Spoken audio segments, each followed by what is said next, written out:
And he's so into this that, what is it I said here? Orry slaps Brett and immediately regrets it and apologizes, then cries with snot and drool. Yeah.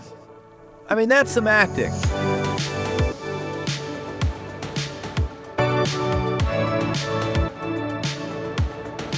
We're here with Matt Callery from Addressing Gettysburg. This is actually episode 3 in our little mini-series here of Watch with History that we've been doing with Matt, talking about North and South, the 1985 mini-series with Patrick Swayze and all these amazing actors.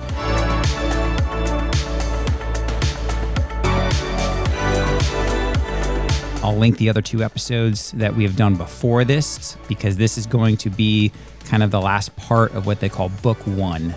Matt, I was excited to talk about this one, because these episodes 5 and 6, I was commenting to Jen just before we jumped on, it didn't cover a huge time span, but a lot happened with the characters. Everything's compressing. Yes. Now. Yeah. All compressing. Yeah. It's almost like it's escalating and accelerating. Probably maybe how it felt. I don't know. Yeah. But yeah, it's before we get into it, though, I have to say I started watching episode 1 because it just came out as I was driving home to get my stuff that I forgot for this. And I have to really tell you, Scott, I love the way you edit. Oh, thank you. And it's the way I would edit my shows if I had the time. Yeah. Totally do it that way. That's the way it should be done. And I just really like, because in the beginning of it, I mentioned the first chords of the theme, the opening song, and you play those first chords there so the audience knows. That's the way it's done. That's very good. No, I appreciate that. All right, so we're talking episode 5 and 6 of North and South, the 1985. What did we say in our first chat about this? The 7th highest rated miniseries of all time. Of all time. Of all time. So not long after Roots. If you've never seen it, I will absolutely link to the YouTube video. Like, you can watch this on YouTube after you're done watching this show. And I believe where we're at now in the miniseries, we're starting off in about 1858, 59 time frame. Late 1850s, because it's just before Harper's Ferry. Yes. And it starts off with Madeline. We had talked about this a little bit, the celery tonic in the end of the last episode, and she's going to get high as a kite, which I feel I had looked it up. Would taking, I keep mispronouncing it, laudanum? Laudanum. Would it make you have amnesia? Because she forgets everything. What it says is it makes you forget your short-term memory and any new memories. Oh, really? It doesn't make you forget your long-term past memories, but because you're in your the state, you're in your the high state presently. You don't really act on your past memories, but you don't actually forget them. Like, she wouldn't have forgotten. She would know who Orry is. Yes. Yeah. Yeah. Yes. Yeah. Yeah, it's been a while since I did some laudanum, and I don't remember. I don't remember what it does do. Yeah. Well, actually, like, her husband got her to a increased weak state, right? He doesn't feed her. He tells the doctor she's refusing food. We know that's not true. We know he's keeping the food from her. So she's in such a weakened state. She doesn't have her basically her companion anymore. She's died, and so she's on her own. And they bring the doctor in, and she does try to tell the doctor. At one point, her husband goes to open the window, and she has like a moment, and she's so weak she can't even like touch the doctor. He's been starving her. Yeah. Can't even touch him. Yeah. So the celery tonic he gives her. And so then when we see Madeline, she goes to Ashton's wedding. Ashton, who opens up horrible, and she's going to get more horrible, which is going to be almost like ununderstood. She's so bad. But you know what I like about her? So Matt, that's my first note for episode 5. It says, Ashton, that bitch. Yeah. Like, that's my first note. I was like, gosh, she is the worst. She's the worst. But she makes you really hate her, which I think she does a good job of that. I think she's supposed to be contemptible. Yeah, oh, yeah. You're supposed to hate Ashton. Yeah. And you're supposed to hate Virgilia too. Mm-hmm. They're both two sides of the same coin. And you look at like how they both drive their families nuts. Well, that's down the road. So what happens to them? But Ashton is a bitch. What does she do in here that makes you say that? I'm trying to find. I think it's basically just what she's doing to her sister. She's talking to Brad. I couldn't remember. Yeah, okay. Here, I have it here. So Ashton's all with Huntoon and everything. That's but right. Forbes Lamont, who's David Carradine's nephew or brother or whatever, he's trying to bang Ashton. Oh, yeah. And he is. For French. And he is banging it. And she likes it. And, she's using him. She's using him. Mm-hmm. Because she plots with him to do something to Billy Hazard, which later we'll find out is he's supposed to hire a street gang to mug and kill him. It's crazy. She's crazy. And her little baby sister, who's the biggest dope on the show, because she keeps falling for Ashton's shit, ladies and gentlemen. I wrote that in my notes too. Yeah, it's just such an idiot. And she's like, she falls for every little lie that Ashton tells, and then Ashton pulls this stuff, and she loves Billy Hazard. Yeah. And that's her sister. I mean, come on, Ashton. But Ashton is becoming increasingly a pro-secessionist, pro-South lunatic. Yeah. And as we know, when your ideology becomes your identity, you do horrible, horrible things. Yeah. And you think that you are righteous in doing so. And so this is where she's coming from. And of course, Forbes, he's just as much a pro-South secessionist type as she is, and so they're of the same ilk, and they don't like little Billy Boy because he's a Yankee. Yeah, and this was kind of where they lead into Ashton's wedding to I forget what's the guy's name, James. Is that his name? James Huntoon. Yeah, so he's kind of leading the whole secession effort. He's one of the big kind of political kind of drivers down there in South Carolina. And so some of the notes I actually took that I thought was interesting of the wedding, obviously Ashton's kind of plotting with her lover during like the day of her wedding, which is insane. But I thought the photo was interesting, right? They showed the photo, and so I kind of looked up. I was like, what kind of photos would they be taking back then? I think it was like a daguerreotype, or however you say that, daguerreotype. Yeah.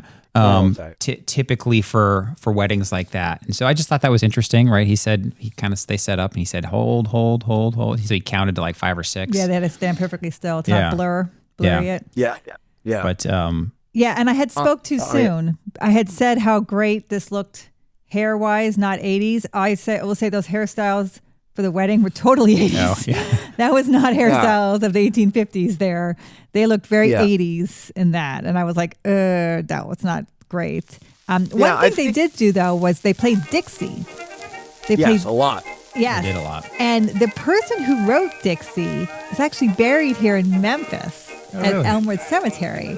And they have the tune across his, the music notes. Across his tomb. That's cool. That's cool. So that's kind of neat. And Yep. Was he really? Yeah, he wasn't a Southerner. Oh, wow. It was written before the war. Mm-hmm. Yep. I guess he just liked the South or something. I don't know what's behind the writing of it, but it's not a song written for the war. Yeah. Well, and it obviously then they'll bring back in another hated character. Right. So James, the husband, Ashton's new husband, is down in New Orleans advocating for the secession. Right. He gives his rousing speech, right? He's standing there on the thing and he's kind of saying all these things and everybody's applauding. And then he kind of nods and they start playing Dixie. Then it pans and we see Bent.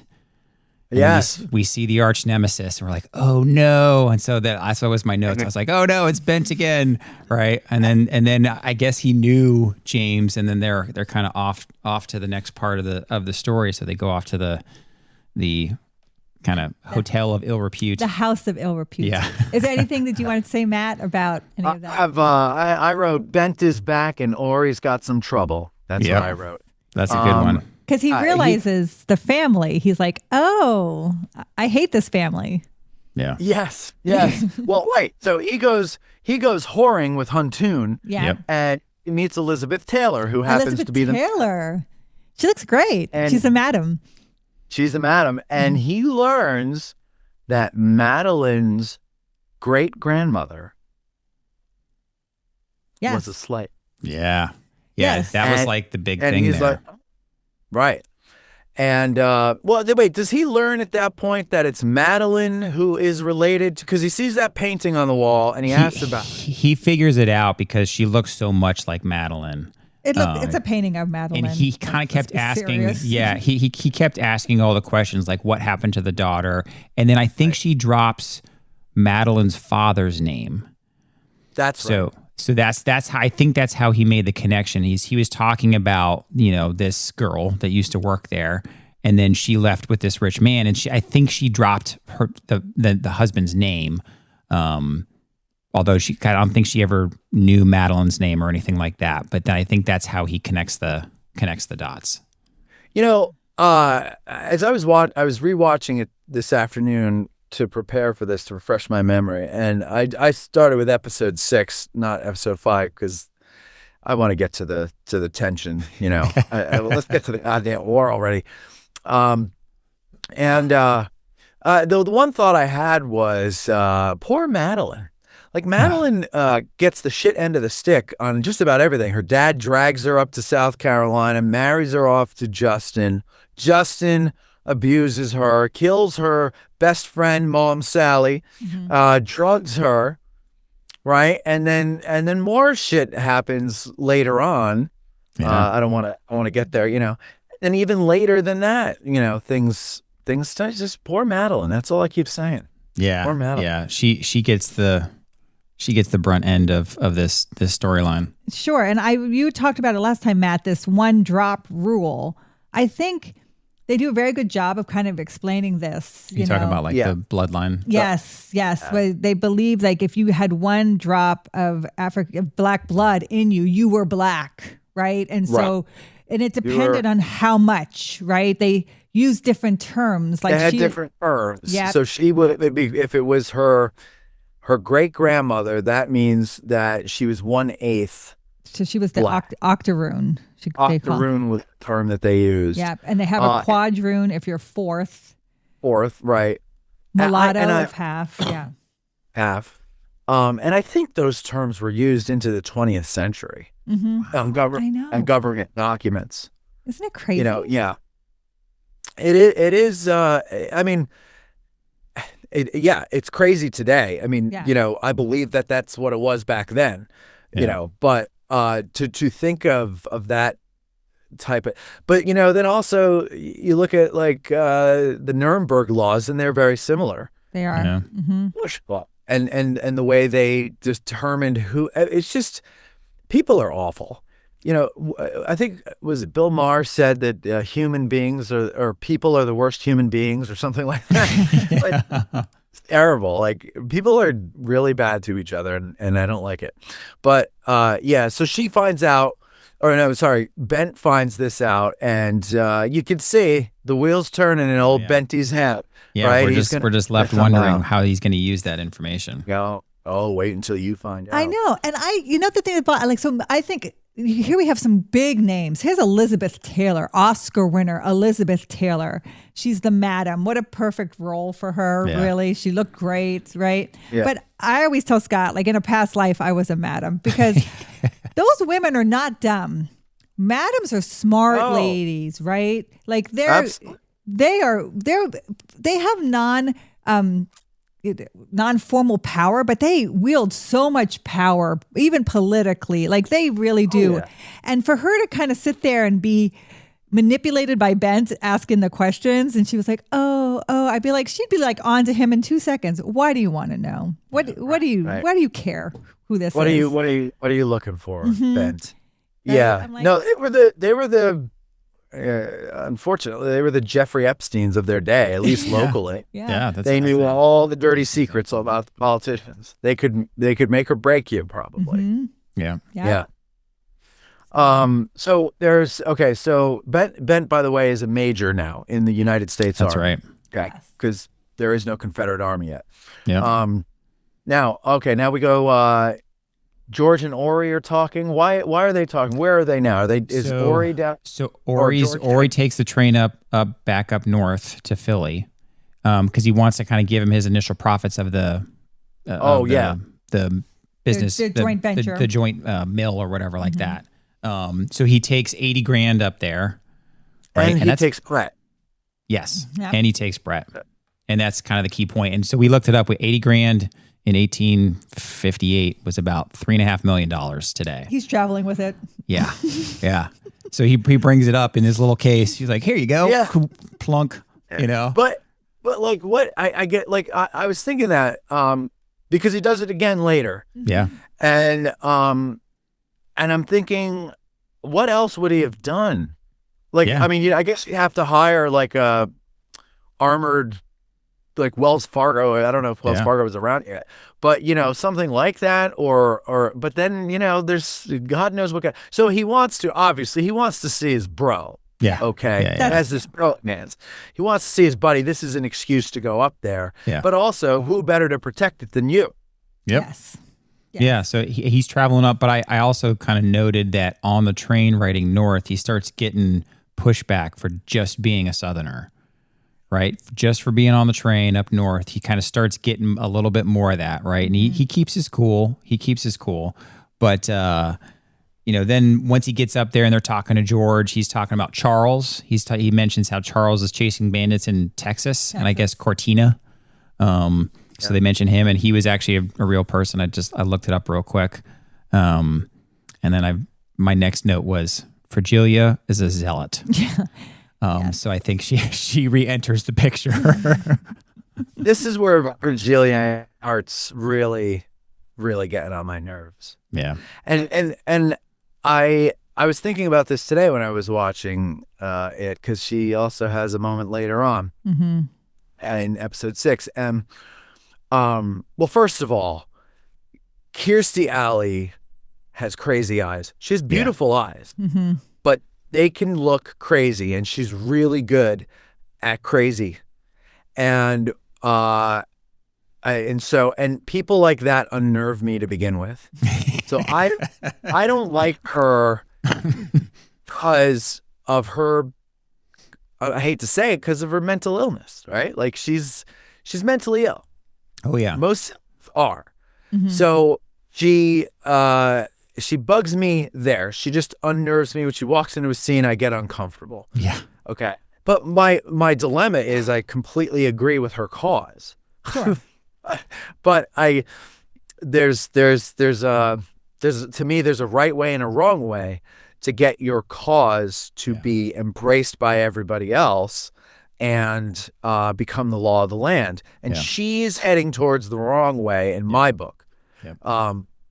And whereas I think the rest of the Hazard family, they were moderate all along, but they're starting to move towards her causes, towards taking up her cause, just not in the way. In fact, George says this. He goes, I agree with her cause. I don't agree with her ways, or something to that, right? Yeah. That's where I am. I'm with George. I agree with the cause. I don't agree with the ways.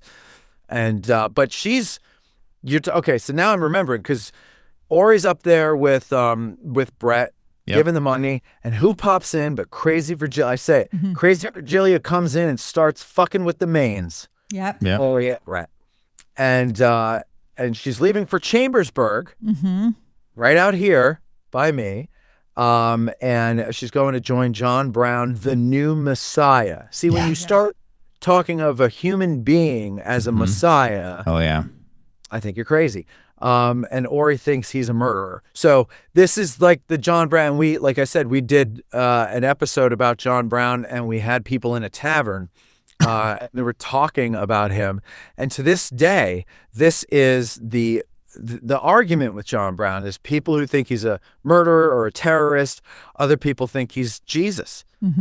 And there doesn't seem to be an in-between, at least among the people that I've talked to about this. You think he's one or the other. Whereas I think I'm in between. Like, I agree with his cause. I don't agree with his methods. Yeah.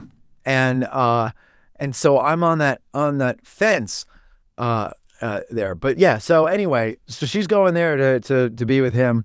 I don't know. I mean, obviously there wasn't a woman with John Brown's army. Yeah. I looked it up. So this is all fiction here. Yes. But still we have to put her, one of the main characters, with John Brown. Yeah. But they actually put 3 of the main characters with John Brown. They did. I was Johnny surprised. Cash. I was surprised, right? That's where Mr. Johnny Cash. That's where he makes his cameo, right? And he's playing the infamous, what is it, Captain Smith is what he calls himself or something like that. Oh, I don't know. He's John Brown. Yeah, Yeah, I mean Captain he's Smith, John, yeah. but he I think he called, or they address him, or they call him, he calls himself Captain Smith. Right. And so now we're in 1859, right? So we're creeping ahead slowly but surely. This is Harper's Ferry. So Orry and Brett are heading back down south. So there was a thing that happened. So Virgilia comes to the house, Yep. raises some.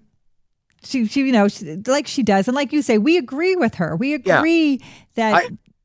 Can I stop you there? I'm Yeah. sorry. But on the next page, I actually wrote quotes. Okay. George says, his quote is, "I take issue with her words and her ways, but my sister is on the right side." Yes. And that is way more potent than what I said. Mm-hmm. And she says, because Orry, he's had it with her. Yeah. He finally cuts loose. He unloads on her. Yeah. And I think he calls her evil. He probably threw a couple of other horrible things in He there. did. Oh, yeah, He said he some did. pretty bad things. Tells her to go back to her husband. Oh, about her husband. Yeah. Oh, I think he says the N word. Yeah. He does. Mm-hmm. So I wrote, Orry goes too far. And then her answer, because he calls her evil something or other. And her answer was, evil sees evil in everything, which is interesting because She kind of sees does. evil in everything, Yeah. right? Like she sees everything. Like she sees evil in people that don't own slaves because they're part of a system that benefits from it indirectly. And that's kind of extreme to hold people who don't have anything to do with something accountable for those crimes or whatever.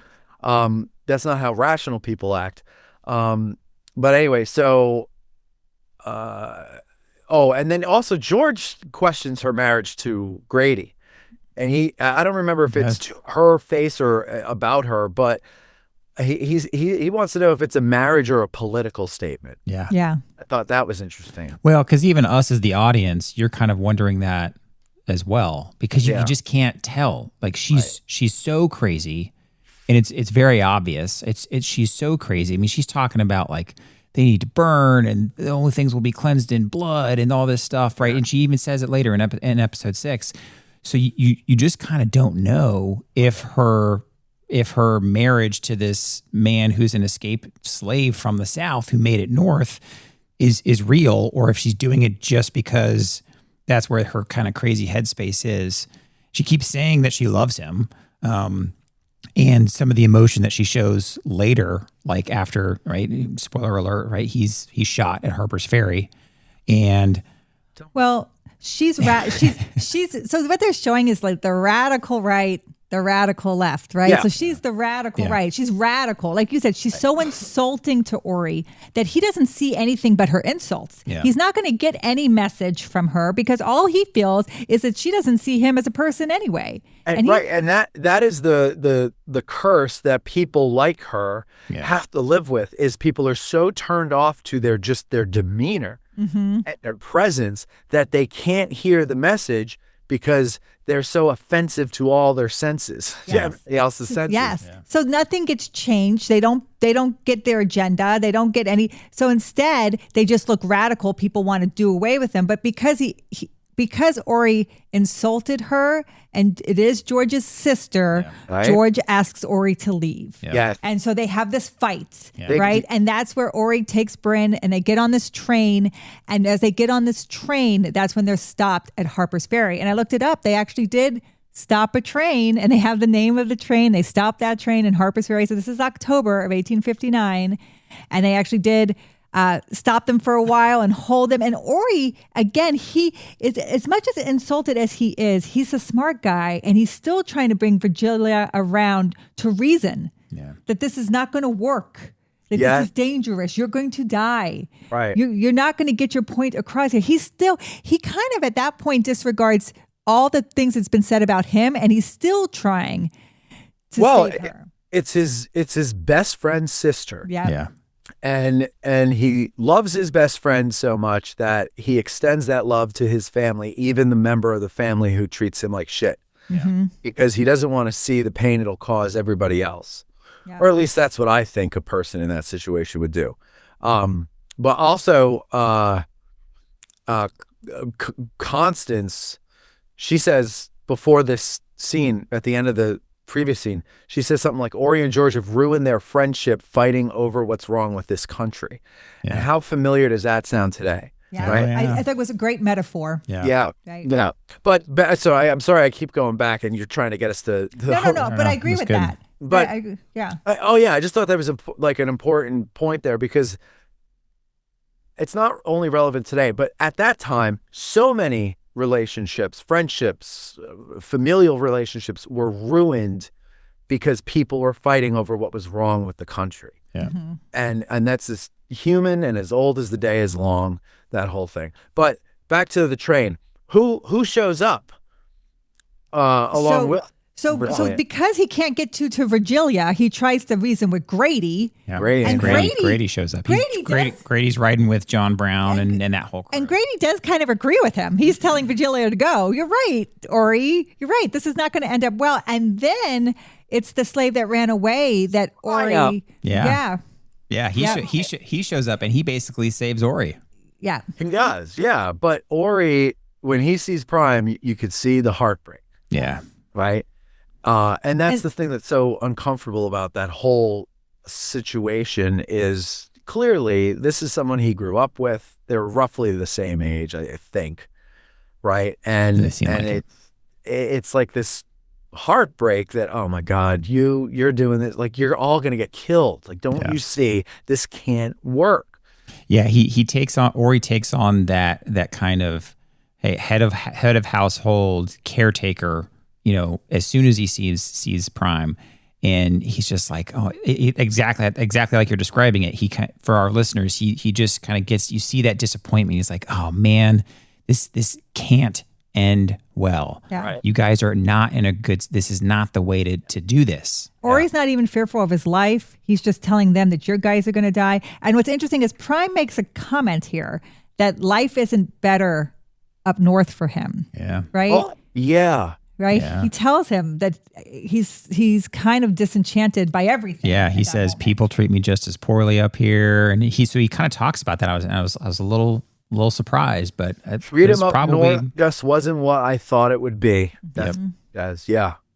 The prejudice doesn't go away just because you're in the north. And I think that's the beauty of North and South is, we're I never read the books, but we're making fun of the soap opera aspect of the whole thing. But I think you got to hand it to John Jakes, because, I watched an interview with him and he said that, even though it's fiction, I had to know what I was talking about, right? Yeah. So I had to do a lot of reading and research into all these events and to be able to believably put these characters there.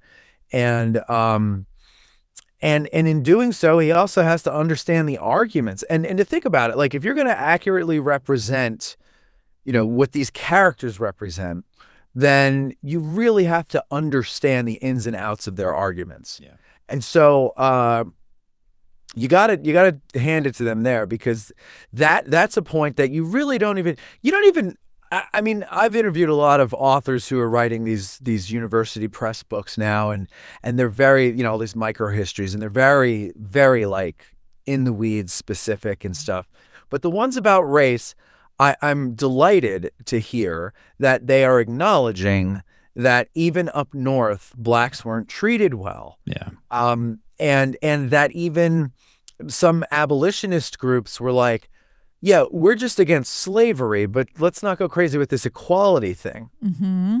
And I always, I'm by no means am I a Southern sympathizer, but I have a real problem with people who only see the other guy as bad and Yeah. completely ignore the bad things done in their name. And so, the North was not whether it's the Northern armies or the Northern people, they just weren't the nice guys. They were the right guys, but they weren't the nice guys. And even though they were on the right side, they didn't always do the right thing in the process of achieving victory. And I like that they added that in there, that Priam is the one who says that, because that's absolutely true. Yeah.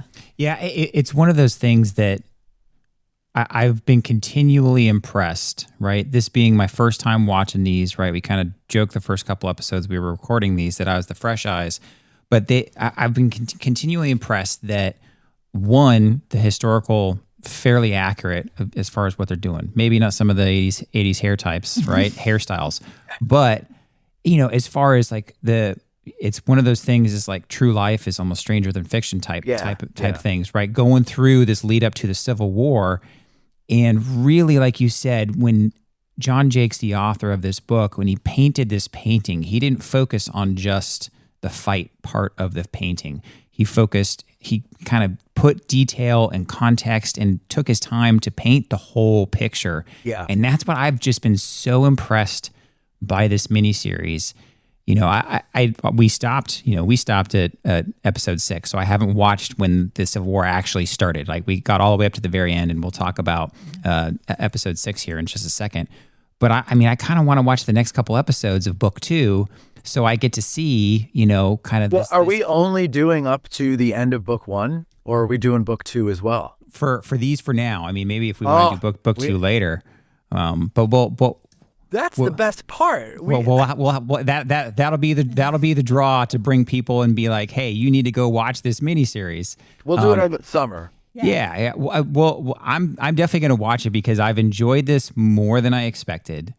Because it's not just a history show, it's not just a soap opera.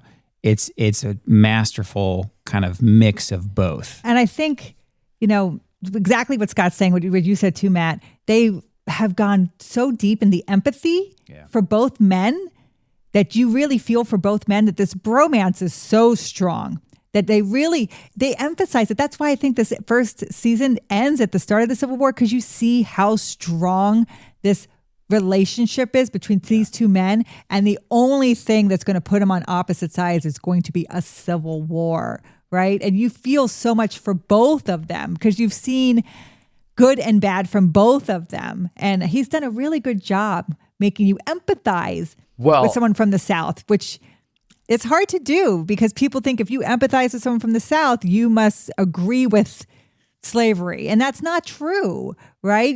What he does is he's humanizing these characters. So that you're talking about John Jakes and all the information he put in the books that they've turned into the movies. How about this? I was, on the way in here, I was listening to an interview with, I forget his name, the guy who plays George. Oh, yeah. A couple of years ago, this British kid I don't know how he did this, but he interviewed basically every living actor from the movie for the 40th anniversary of, so it would have been last year, of South. Wow. And it's all done this way, through Zoom or whatever. And then he's put out the full interviews with each of the actors, but he made it his own documentary, taking snippets from the actors. So I was watching the full one with George, and he was saying, the question was, because this is so immense, and you guys are aged through the years, everybody's aged, did you shoot it in sequence or did you shoot it out of sequence like movies typically do? And George was like, no, we shot this out of sequence, which wow, more impressive because you got to think all the different locations. They didn't have a bunch of different locations in South Carolina. They had South Carolina, Arkansas, Mississippi, Louisiana, and they all have to double as different places. So you got to take this whole cast and crew to all these places and think of the consistency, the continuity that you have to have. Scars, Gray. There was that raying, right? Yeah. Mm-hmm. I thought that, because you pointed out how baby-faced Patrick Swayze is when we were doing the first two episodes. But now he looks almost heavier. Yeah. And so I'm like, I had assumed that it had taken them years to do, and they shot it in sequence. Wow. Because they had to show them aging. But no, they shot it out of sequence, which is even more impressive to me. I'm like, God, the just how complicated that is. Actor schedules. Yeah. Oh, this one's going to do a movie, so he's not available these days, but everybody else is. But we need to shoot these scenes at this place because we have location for that. Well, we're going to have to get that location later when he's available again and shoot his shots and use body doubles for the wide shot. It's so complicated to do that. And just thinking, comparing it to what I do, and I'm like a one-man show, and I can't keep up with what I'm doing. And we actually looked it up, and then we'll kind of talk about the end of episode 5 and go into episode 6. But we looked it up, and we're wondering if this show had won any awards. And so we actually looked it up. It did actually win some Emmys for costume.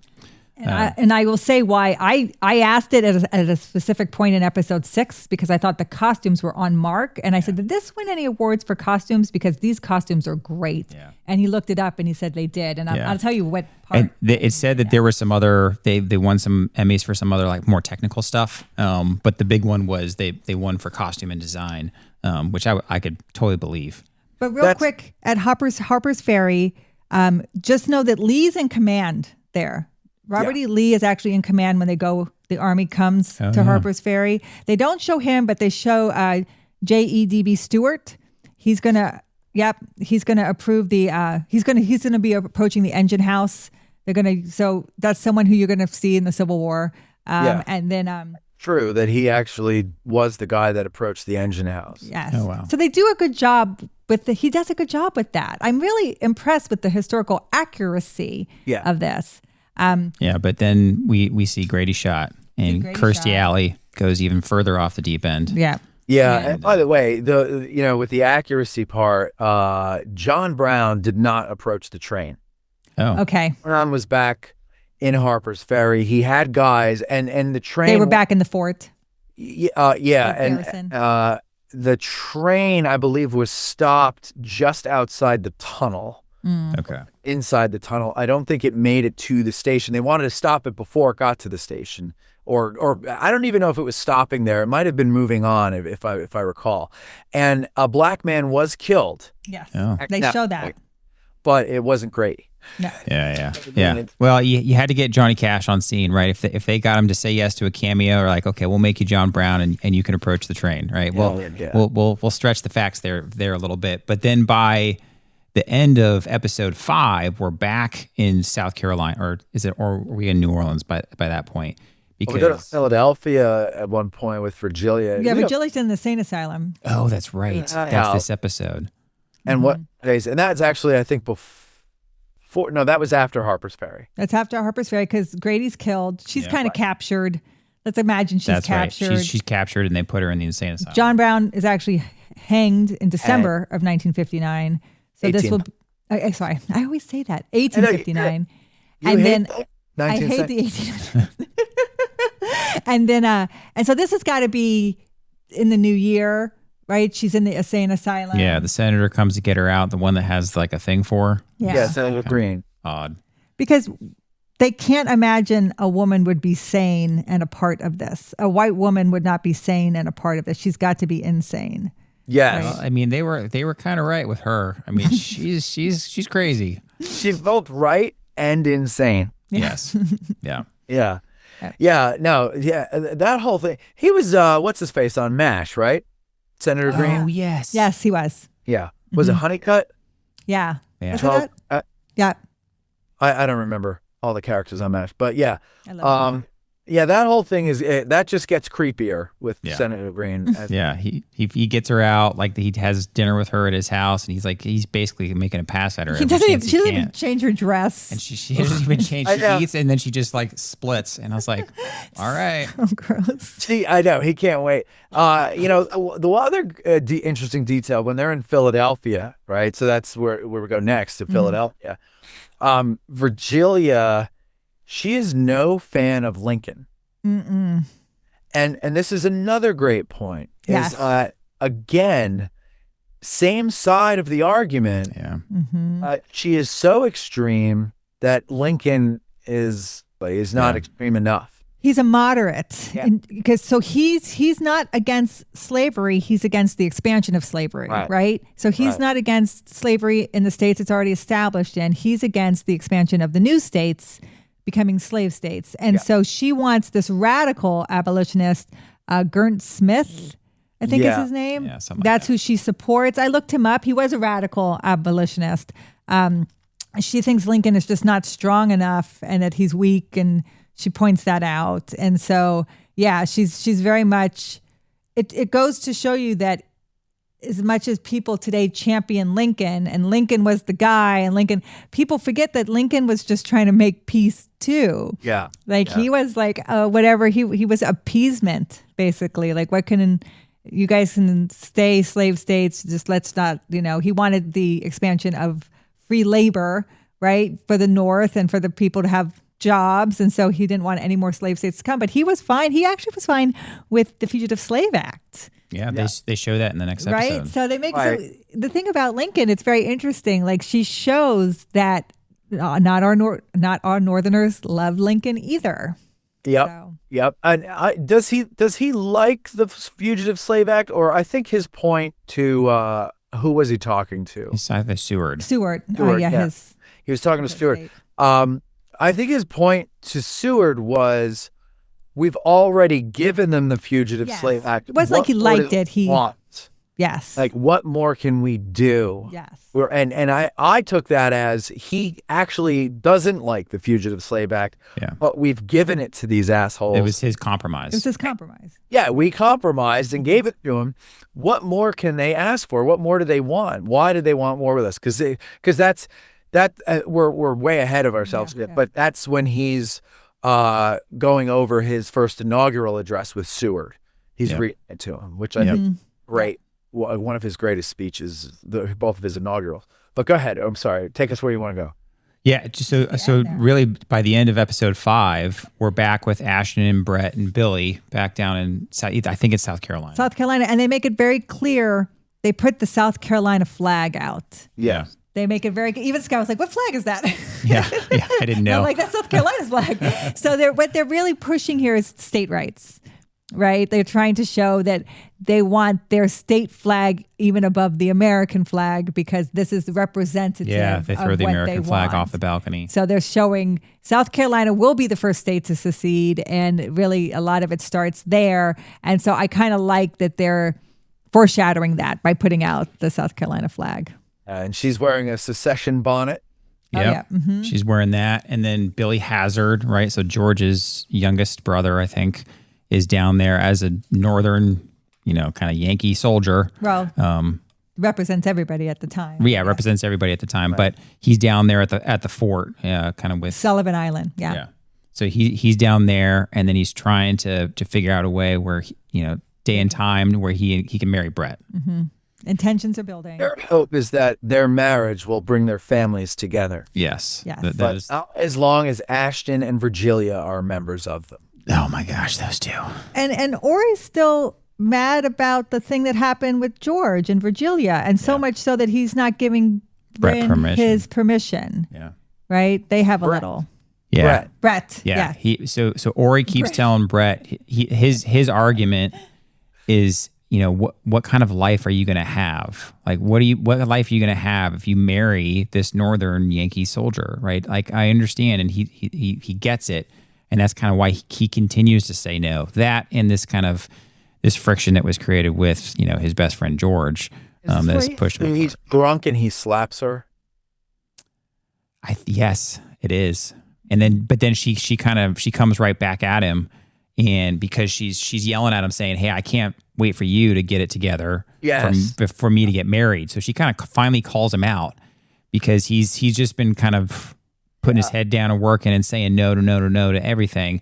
She finally calls him out, and then he gets trashed and he slaps her. This is another example of what a actually good actor Patrick Swayze was. When he slaps her, before he even withdraws his hand back to his side, he regrets it. Yep. He says, "I'm sorry." He is about to cry because he hurt his baby sister, right? And he's so into this that, what is it I said here? Orry slaps Brett and immediately regrets it and apologizes, then cries with snot and drool. Yeah. I mean, that's some acting. Yeah. Yeah. I do think sorry. Patrick Swayze is the best actor. You're a good actor. Yeah. Yeah. I do think Patrick Swayze gives the best performance in all of this. I will say that. And even though he does go on to become probably the A-list one besides Elizabeth Taylor and those in there, but I just feel like his acting is so good in this. It's why it's so interesting he's playing a Southerner, because he really makes you empathize with him, right? And because I think his acting is so good. The very end of episode 5 is Billy being told by his lieutenant that he cannot see his fiance because he's been recalled off of leave because things are starting to get tense. So then that's the end of episode 5, right? And we're then episode 6, it's November 6th, 1860. So we all know it's election season. And so it's all about, it leads off all with the election. And so you kind of get to see, their portrayal of what's going on with the election, and everybody's talking about it. And then obviously we all know that Lincoln in the White House. Lincoln was put in the White House. You see him talking about it, like you said, his inauguration, and they're making fun of the Yanks, illiteracy and things along that nature. And and basically everybody's saying, and you'll know by then, that everybody says if Lincoln's elected, South Carolina is going to secede. And so everybody's saying it. Billy's walking around, and that's when you find out. That's when you see the street gang, the one-eyed Jack. One-eyed Jack. As I kept calling him, there's a guy with an eye patch, right, for our listeners. So a street gang led by a guy with an eye patch, which is a classic bad guy move. Are figure out a way to they kind of accost Billy as he's walking with Brett. It's not like they're even watching him. They're like sitting right beside him, peering at him. Yeah. And then right behind him, peering at him. Like, he's a crappy soldier if he doesn't realize this guy. Yeah, especially because they were in a nice restaurant too. And this thug with an eye patch was also in the nice restaurant. Staring at him. Yes. That whole street gang thing, because the one guy with the eye patch walks past Billy and then goes up ahead and hides behind a gate. Yeah. And before Billy even passes the gate, the guy's already coming out. Like, he knows he's there. And then, so he gets behind. Yeah. And they have a whole big thing, and they run away and elude the gang, but fails. Yeah. But then you figure out, right? Then you all of a sudden, Ashton's back at home. She's chatting with her husband about secession stuff that's going on. She's so turned And then all of a sudden, somebody's at the door, and the servant comes up, the enslaved comes up, says, Miss Ashton, you've got somebody at the door for you. It says it's business. She comes to the door, and it's one-eyed Jack. And you're like, oh no, Ashton hired this person. He's like, I want my money. Did you kill him? And he said no. $20 gold. $20 to split up with his buddies. Yeah. Yeah. I mean, obviously $20 was more back then, but I thought that was strange. And he was supposed to kill him. Like, this lets you know how bad Ashton is. She wants to kill Billy. Yeah, like, it's awful. Awful. She hired an assassin. Yeah, but again, she and Virgilia both think that murder is proper in order to advance their cause. Yes. And that's a crazy person. That's a crazy person. Definitely a crazy person. Then George visits. We get the bros back together. Yeah, I do want to say one thing though about, I think it was when One-Eyed Jack was with his crew and Billy was walking by in the blue uniform and the guys in gray were kind of looking at him. Those colors, gray and blue, for the North and the South hadn't been decided yet. Yeah, that's good. No, but those guys could have been a part of a militia unit, and there were militia units that wore gray. That's true. Like a South Carolina. And there could be some foreshadowing there. Just know that there wasn't like this decision yet that the South was going to be represented in gray and the North was in blue. That wasn't figured out. Well, since you brought up uniforms, let's talk about Billy's. Yes. Billy's in the engineers. He has the engineer castle on his hat. His shoulder boards are a second lieutenant in the cavalry. The yellow means Yellow. Yep. And that drives me nuts. Yeah. And it's the whole time in 5 and 6. Just wanted to share that. Oh, no, I mean, that's a good call out, right? I mean, they can get a good portion of the stuff accurate, but the uniform stuff, that they needed like That's not that hard. They needed either. a Civil War consultant, right? They needed somebody from the Civil War I'm to sure consult. they did. Just open up They had one. And that's the thing. But I'll bet you like the cinematographer or somebody in costume and wardrobes was like, I just like that yellow. Just really looks good. Yeah, it looks that's good probably on what it you. was. And no one's going to know. No one's going to know. What was the correct color? Was that the red that we saw? No, red is artillery. I believe the engineers were black. Okay. So you wouldn't even notice it. It wouldn't show up well on blend camera. better. Yeah, it would. I'll tell you. Here, hold on. I can show you because I have these. These are Colonel's shoulder boards. Oh, yeah. And I okay. believe the black background was for staff officers, and I want to say engineers as well, and maybe even medical. So he would have had the gold braiding on the outside for it to stand out a little bit. The braiding would have been there. Yeah. I don't think they call it braiding. I forget what they call that. But this, it would have looked like this, and it would have had no insignia because a second lieutenant was just an empty shoulder board. Yeah. I guarantee you there's some uniform Nazi out there who's going to correct something I just said, but I think I'm right for the most part. Okay. Well, we know that it wasn't accurate then he's not cavalry. So no, and later on he doesn't even go into the cavalry. No, but I don't. So is he or isn't he? Is he in the engineers? I forget when he was in West Point. Did they have that? He said he was going to the engineers. That's what he said he was doing. So then the cavalry thing is wrong. Yeah. Either. But to your point, it would be, George made his way back down south to visit Orry. yes, he surprises him. Wants to save their bromance. And I wrote down. he's holding a boombox over his head. Yeah. But it was so sweet. But I wrote down George is visiting Orry, the mustache. All right. Oh, George is. George has got a solid stash now. It was aging. They're getting old. They're starting to gray a little bit, and I think that was a pretty emotional scene. I mean, even for me, right? It was a little dusty, downstairs, and they kind of truly. He comes in and says, I shouldn't have let what Virgilia said. I shouldn't have let that kind of keep us apart. And he apologized, and then Orry, like classic best friend, he's like, I'll put it in my words. He says, "Damn it, now I can't apologize. You're making me look bad, right?" And so then he just kind of comes over and they hug it out, and it was a good scene. It's just such a heartwarming scene. Is this the other time he was bringing money? No, he wasn't bringing money. No, that's later in this episode. Yeah, George comes down to the South and surprises him and apologizes. It's so sweet. It's like a face-to-face apology. And was this when George says, or when Orry says, how come you didn't let me know you were coming? And he said, because I didn't want you to tell me no. Yeah. I didn't want to give you the chance to tell me not to. Good. So that was the other thing they discussed was Billy and they get married. Brett, whatever her name is, Bryn. They discuss that and they agree, let's let the kids get married. Yes. And let's go tell them ourselves. Yeah. It's so sweet. It's like bromance is stronger than family. Yeah. Right? Well, it's true, though. That is true. They call that a chosen family now, I think. Yeah.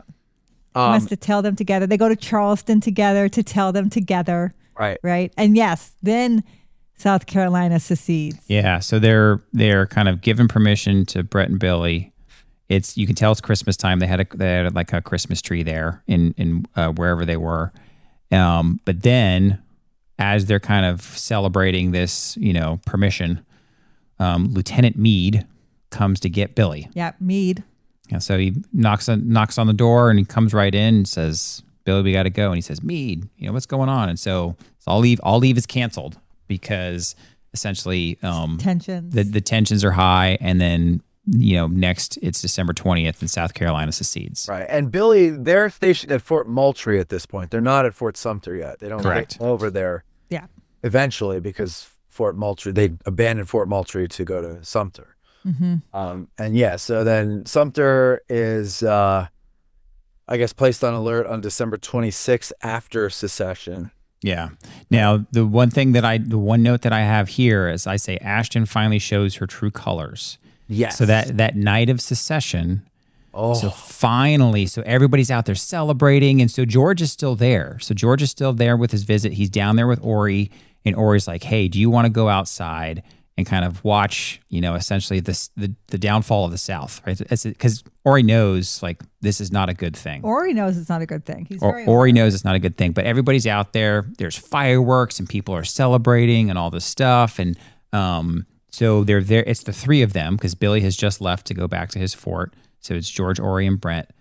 And up comes Ashton, and she's like hooting, hollering, and saying the South is seceded. And then she insults George just like Virgilia insults Orry. She insults George. She's so insulting. Brett says, "Hey, how can you say something like that? Like, you should celebrate with me. Like, they just gave us permission me to marry Billy." And then Ashton basically says, "Damn you," or damn the Union. Damn the Union, and damn your Union. And that's when I wrote down, Ashton finally shows her true colors. Yep. She can't. The mask has come off. Yes.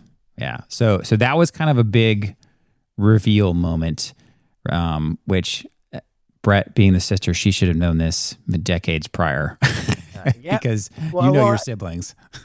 That's the thing I don't get is how Brett is so ditzy that she doesn't know her sister is the worst human being on the planet. Yeah. Yeah. So that part,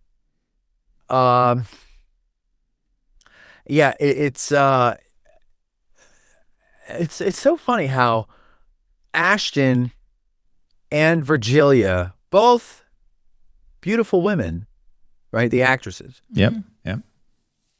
And this goes to show, ladies and gentlemen, that looks don't matter because when they go into full-on crazy mode for their characters, I find them to be the ugliest people physically and otherwise on the show. And it really is true. I remember my cousin said this to me when I was a teenager. She was older.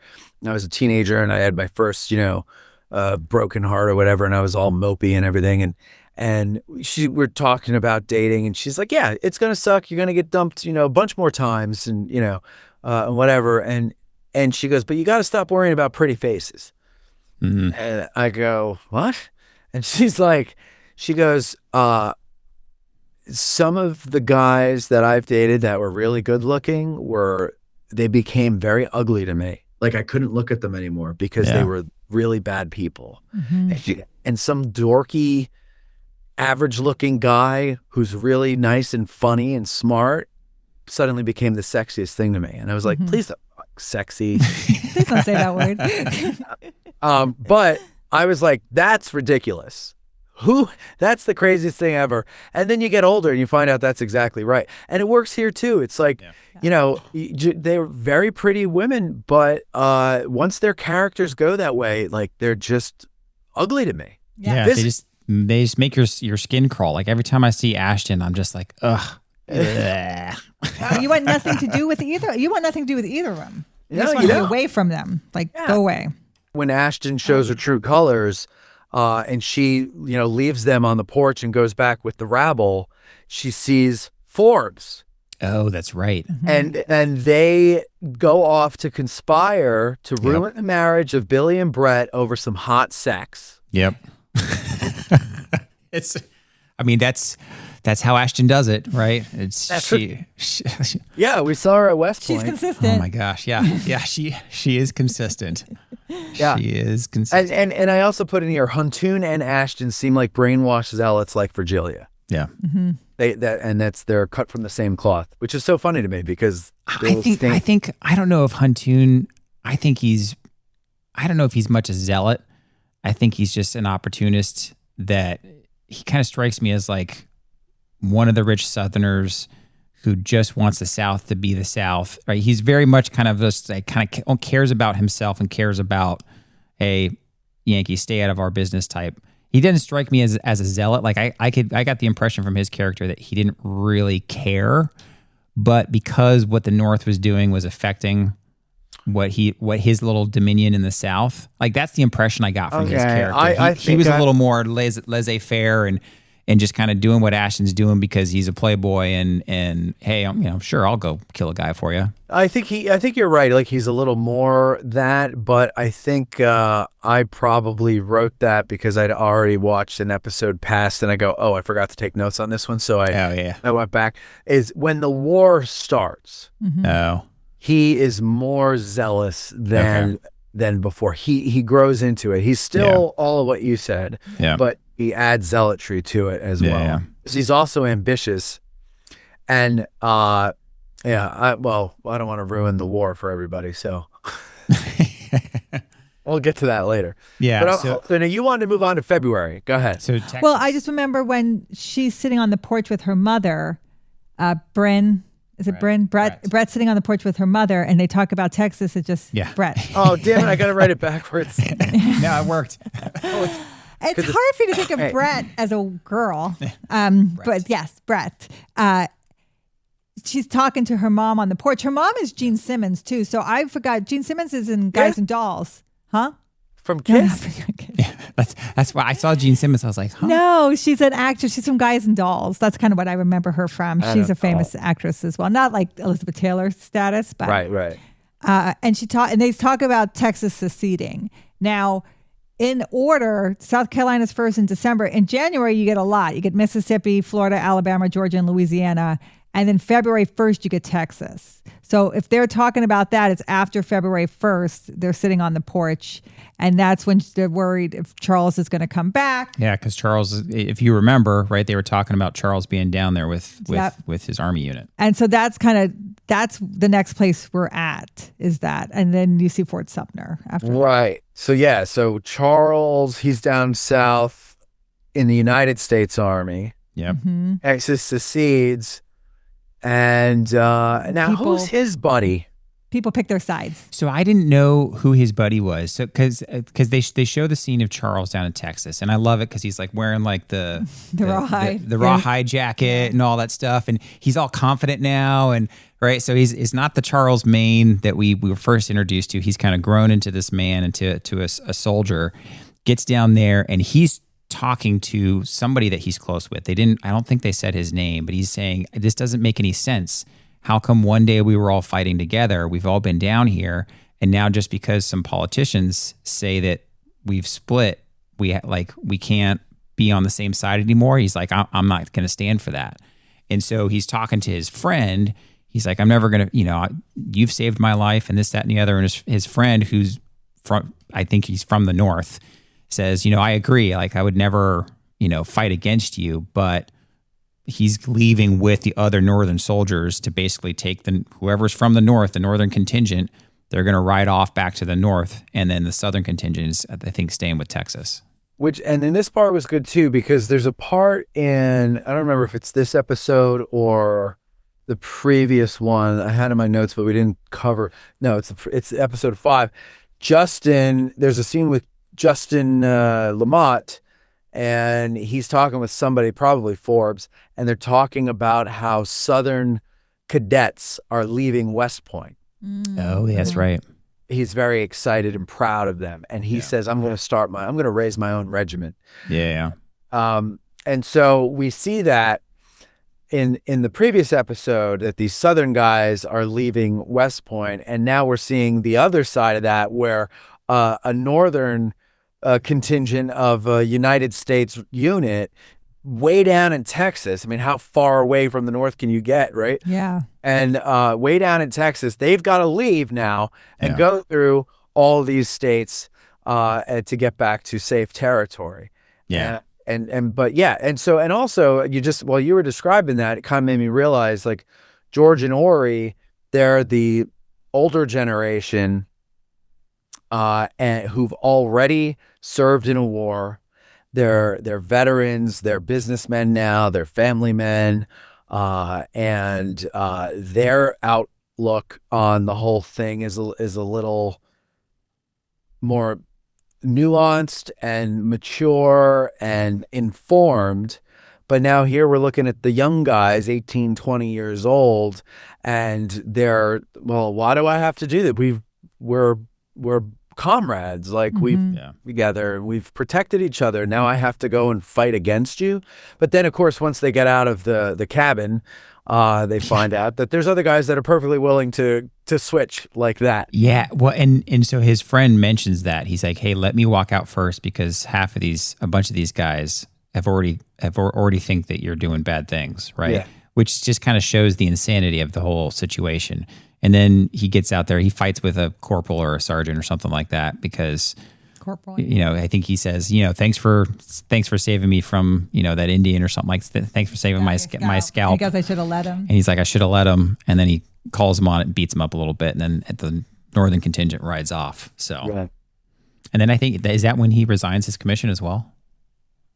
Because he resigns, Charles resigns his commission there. Does he? In Texas, yeah. So he writes it on a note. Lines from the U.S. Army. Yeah, He writes it on a note, puts it on a nail. That's right, because it's February 18th. And somebody else says, hey, what are you doing? He's like, well, there's nobody around to take this from me, so I'm just going to leave it here. I figure that should do. He puts his jacket back on, looking all, Western, and he decides he's going to head back home to South Carolina. Billy with Custer before Custer. Yeah. Yeah, you're right. He does do that, and then we're back to Bryn and Billy's wedding. Yeah. Charleston. I want to say Chancellorsville, and I'm like, that's not right. Yeah. We're at Charleston, but before the wedding, Major Anderson transfers Billy to Washington. Yes. That's right. Is going to or expedite the whole marriage thing. He's got to get married. Yes. Anderson's like, well, you got to leave tomorrow, so you better get going. We were trying to remember where that actor. I was just going to say, he's been in a lot of things, and I almost looked him up today. But he's been in so many things. I can picture him in probably 10 movies, but I could not. I pictured him in my cousin Vinny. I told Scott he's my cousin Vinny. He's the expert on the autos. He's the expert on the cars. And Marissa Tomei goes up and he's like, very impressive when she gives her testimony. Yeah. But they had a whole bunch of actors from the 80s, right, that were in this miniseries, and so he transfers him up to DC and says, hey, you need to take. I think he gave him like a message too. He was giving him something to take up there, and then Billy's kind of hemming and hawing. He's like, we all know why you don't want to go, and he gives him leave until like the next day. And he's like, you can go on leave for, but by tomorrow, married or not, you're going to be on a train up to Washington, D.C. Right. So Billy hightails it out of the fort to run off to his new And then we bride. get the scheme to kill Billy. Yeah. With like a duel. And Madeline hears it all. Yes. Yes, that's right. Madeline finally comes back into the story. Out on the porch. She's like, she's wandering around, la la la, in her laudanum stupor, and she hears this, and all of a sudden, all the memories come shooting back. I know who Orry is, and I care about him, and I know who Billy is, and I know what's happening, and I got to let them all know this, and so she has a fight. So this is totally soap opera shit. Oh yeah. Everybody plotting to have people murdered, and somebody overhears it and everything, and it's just so they're gonna try to have Forbes challenge him to a duel. Ambush him on the road and challenge him to a duel. Ashton's lover, right? For those listening, so Ashton's lover Forbes, who is the cousin, I think, to Justin, which is Madeline's horrible husband. So him and another friend, they're kind of sitting there plotting this scheme, and they're saying, hey, here's some dueling pistols. Essentially go out, track down Billy and Brett when they're leaving the wedding and they're heading back to the train, and egg them on for a duel, right? And then they kind of imply, hey, don't put too much powder in one of these guns, right? It's essentially implying that they're going to cheat so that he can kill Billy to carry this out. And Madeline overhears all of that. And somehow in her drug-induced state, she remembers all of this and realizes, oh, I've been sitting up in my room on drugs for the past year. I should do something now. Now I'm going to do something. And so she snaps out of it. And just so we know, his name is James Rebhorn. Rebhorn, yeah. Yeah. And he's been in a lot of, he's dead. He passed away in 2014. Yes. But he's been in a lot of stuff. Homeland. Basic White Instinct. Yeah. Good Life, Basic Instinct. Yeah. He always plays like a detective or a school teacher or principal or something. You'd recognize him. Yeah. Then As the World Turns, Royal Pains. I'm skipping around. Boston Legal. Law and Order. Independence Day. Yeah. Comanche. Oh, yeah. He's like the general. The stands out there. Yeah. Book of Daniel. Yeah. A lot of stuff. Yeah, it was fun to kind of see some of these actors like, I know that face, right? And then we'd pause it. We'd try to look someone up. Yep. So Forbes leaves with his dude. He leaves with his friend. And Madeline confronts Justin. Like, it's the first time she's really truly confronted him. And he wails on her face, man. He hits her. Good one. And she's done. She's finished. She finds a sword. And she's knocked against the wall, grabs this sword that she was knocked into, and she just she slices right down. She gets him right across the eye, right? Shot. And I was doesn't like, actually get his eye. Well, yeah, kind of cuts down his face. Doesn't even scratch his eye. It goes right over the eye, but the point doesn't go anywhere near it. Yeah, but they make it look like a head wound would look like, and he's bleeding all over the place. And she runs out. She gets out. She jumps into a little horse and buggy that was sitting right there, I guess, ready for somebody. But the interesting thing is she yells. Not like how you leave your car in the driveway. Yeah. You got to have the horse hitched and everything. The horse is hitched and ready to go. So maybe the enslaved there kind of knew something. Yeah, it is something. But she actually yells at them to go help Justin. I noticed that when she yells, Justin's hurt, or go help Justin, and then she rides off to Orry, and that's Orry and Charles are there. They give her sanctuary. And she tells them what she overheard. Yeah.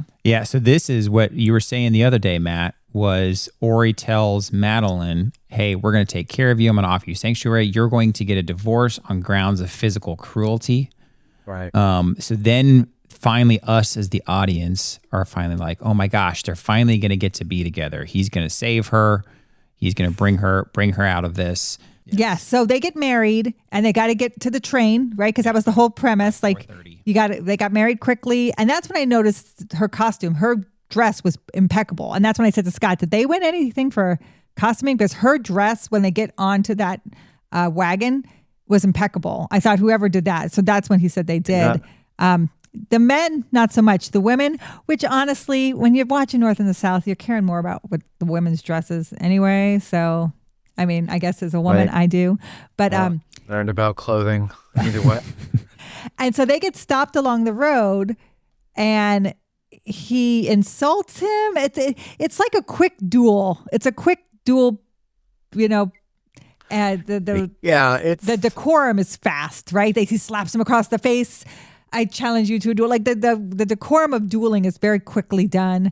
I have the guns right here, right? I demand satisfaction. I demand satisfaction. Well, here we go. We're all ready to go. So we got to make a train. So let's get this duel on the way. So it's like because we've already kind of seen a duel in this, they hurry through all of that.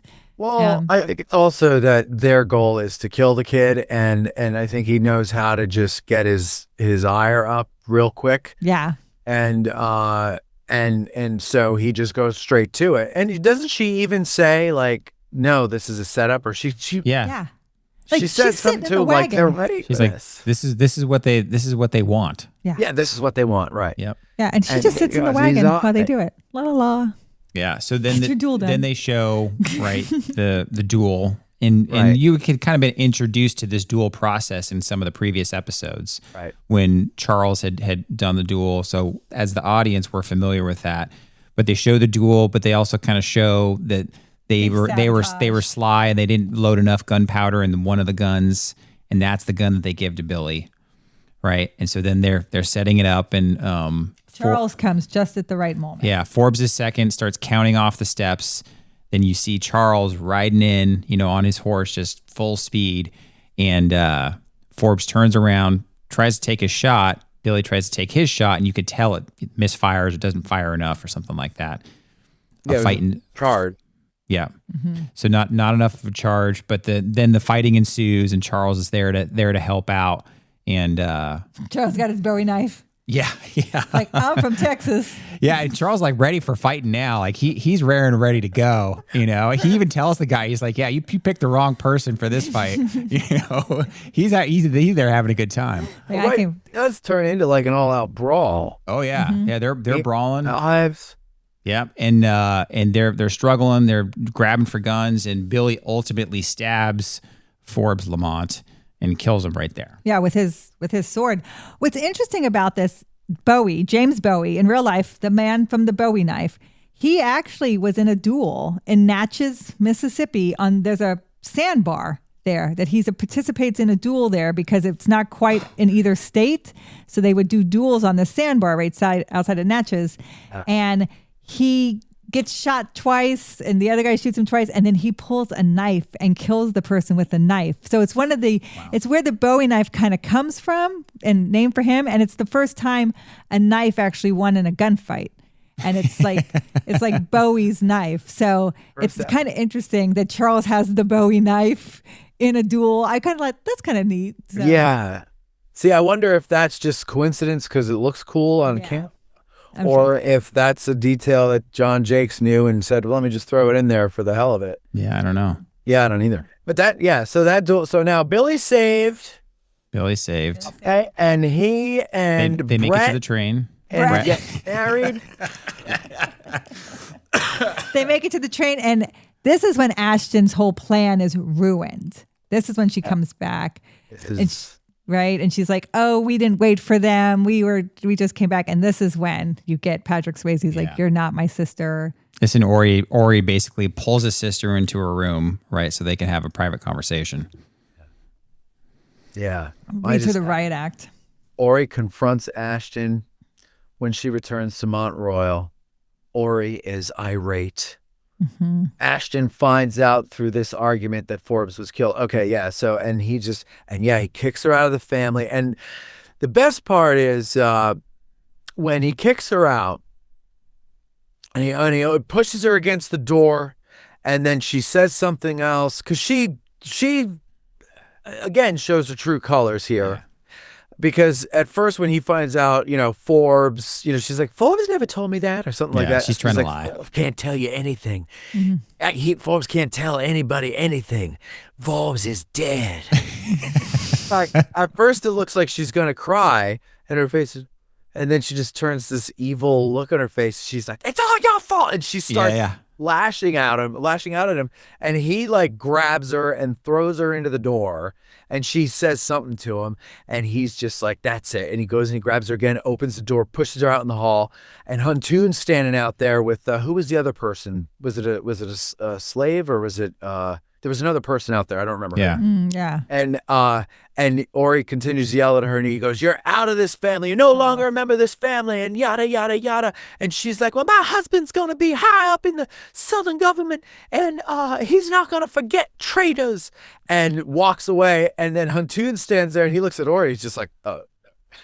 Yeah. The look on his, I noticed that too. And the look on his face was like almost cartoonish.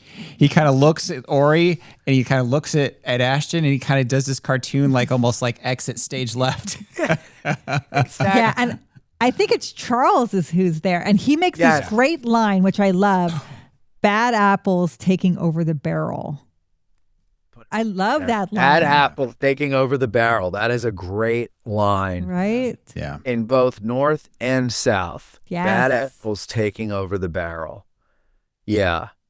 except the bad apples in the north are right. See, again, I keep going. Like, I hate to say, because they're right, but the methods. Yes. The way they're going about Yeah. it. Yeah. But it's so true. you know, the way that you have to have those extremes pulling the middle towards war in order for the question of slavery to be finally answered once and for all. You have to destroy the South in order to answer that question. So ultimately, John Brown, Virgilia, all of that ilk were right. They were, but they were wrong because they were vigilantes. Yeah. It needed to be done under the color of law. Otherwise, we're no better than some banana republic or some third world country. And so, like, it had to go the way it went in order for them to be proven right. Yeah. Yes. Yeah. And then right after this whole kind of dramatic scene, it cuts to Lincoln. Right? Yeah. All of a sudden, you're in Right. President Lincoln's office with an actor, you know, kind of And he looks good. doing an okay job, looking like Lincoln, talking with Seward, who was his Secretary of State. Mm-hmm. But wait. You mentioned this scene before. You alluded to it, and then we just skipped over it here. Oh, the sanctuary. The sanctuary. Yeah. Yes. Justin comes to Mont Royal to Oh, get that's his right. wife back because he's training his militia, or maybe that's later. No, yeah, that's another episode. Sorry. So he comes to get Madeline back, but they're ready for him. Yeah.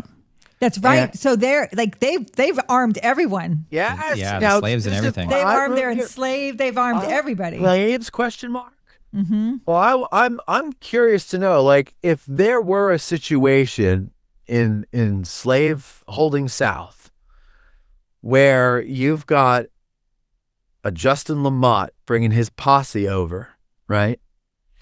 Would you arm your slaves? Because isn't that something Southerners are afraid of? Yeah, I saw that as well, and that was one of those questions in my head, and we didn't pause it and kind of look it up in my head of like, would that actually have happened? Because I think that's a great. So I guess what they're trying to say is that Orry, his slaves aren't going to revolt against him.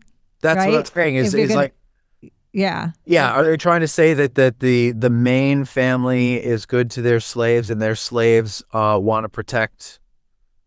I mean, that's what they're implying. That's what they're implying They're implying here. that in that scene. Yeah. Right? And they're not going to turn their guns on him. Yeah. They're going to give him back. Yeah. Mm-hmm. I guess. I mean, who knows? You know, I mean, that's the thing with life is there's the rule and then there's the exception to the rule. Absolutely. And that happens everywhere. So who knows? But anyway, Justin, you know, Charles comes out. He's got a shotgun pointing at him. He's like, I wouldn't get off the horse. His if I were-" rawhide. Yeah. Yeah. It's great. And he's like, you know, he goes, "Oh, Orry wants to talk to you, you know, so you can come in." He puts out his hand so that he gives him his pistol, takes the pistol, and he just stands there, you know, intimidating the other guys. Yeah. Justin goes in to Orry. He's, "I want my wife back," and he's like, "She's not coming back to you. I've given her sanctuary here." He's like, "Sanctuary," and the whole thing. And he goes, "You know, you could only have her back if you ever kill me, and if you ever set foot on my property again, I'm going to assume that's what you're coming to do, and I'll kill you first."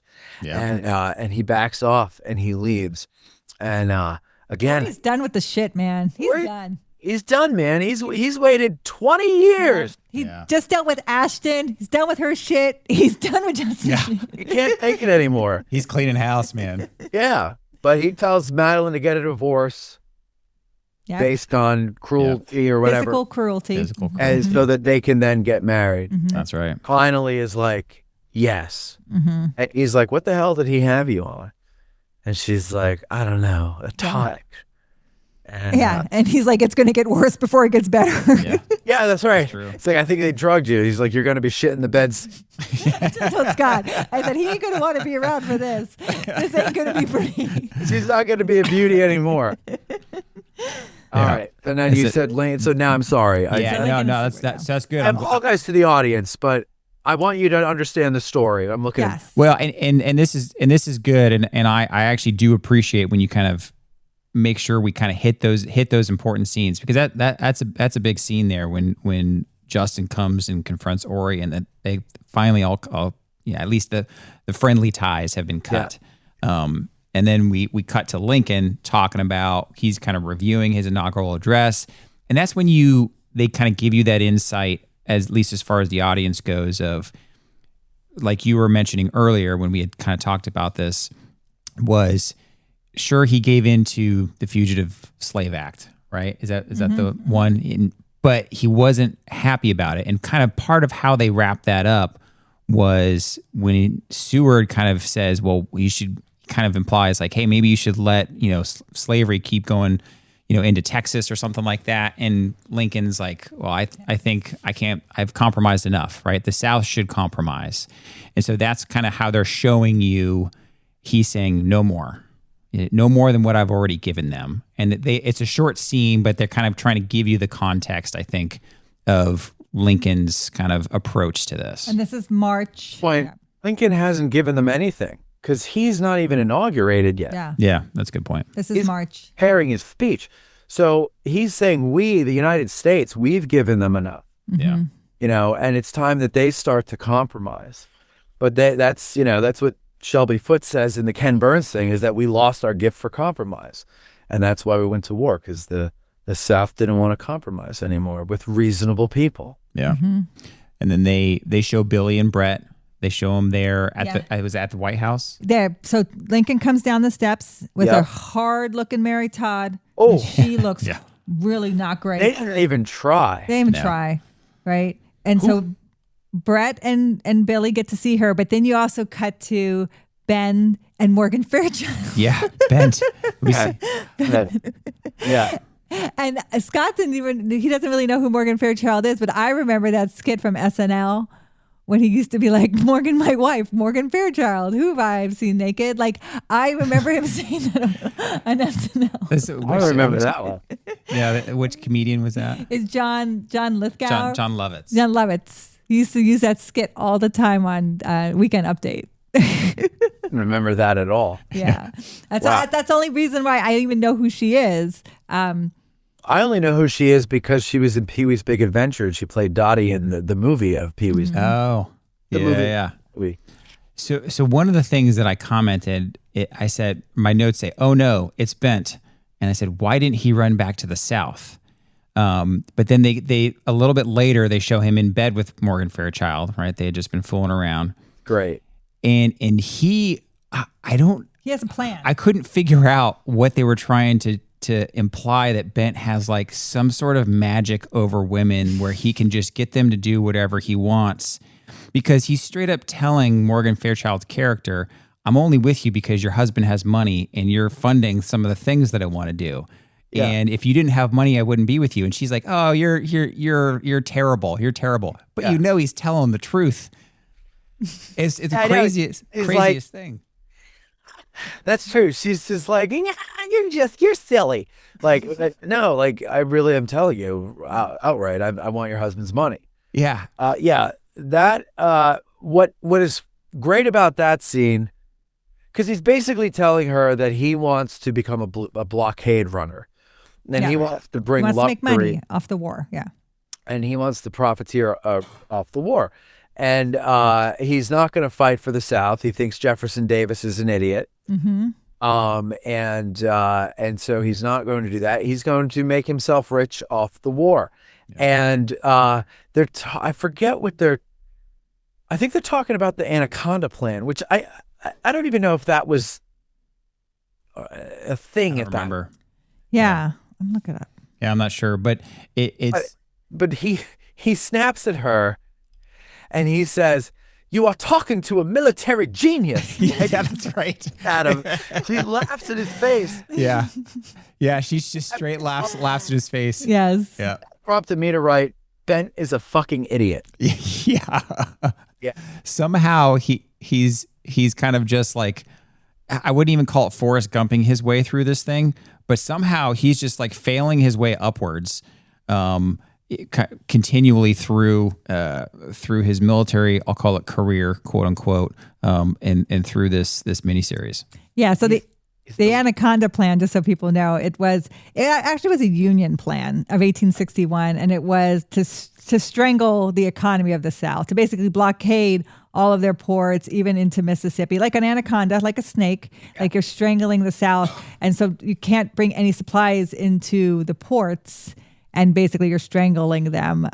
When did they enact that? Was it at this point in the story, like, or was it later in 1861? It says 1861, but I don't know. I don't know what time. It must have been later because we're not to Fort Sumter yet. No. This is still still early on. So, but what he wants to do is run that blockade and bring in luxuries and sell them on the black market. Yeah. Yes. Yeah. Yes. And I might be, I also might be confusing another conversation he has in episode 7 or episode 1 of book 2. No, but so they show us that scene, right? So we know that Bent is not gone. We know that he's going to stick with the storyline. And then my next note again is Virgilia. Yeah. I just every time her and Ashton keep popping up, my notes are like, damn it, Ashton, Virgilia, no. And so those are my notes. We cut back to George. George leaves. He has some business to do. His wife is pregnant, about to have the baby. Right. And so George he leaves. She turns and you see this horrible waif of a person walking down the street holding on to the bars with their hair all erect, and you realize it's Virgilia. Yeah, she could barely stand. Out of a Charles Dickens yes. right? Yes. And she's like, Virgilia, and she's like taking her in. It's like she's like a streetwalker at this point, right? She's a homeless streetwalker. So she takes her in and kind of, I guess, nurses her back to health. Yeah. Well, she does that, and as she brings her inside, they're encountered by Stanley and Isabel, and Isabel, another bitch. Yes. Isabel, she basically is against bringing Virgilia in the house, and Constance defends the decision and defends her. And Isabel calls her, makes fun of her Irish heritage or something like that. Yeah. And then Constance says, she's George's sister. Yep.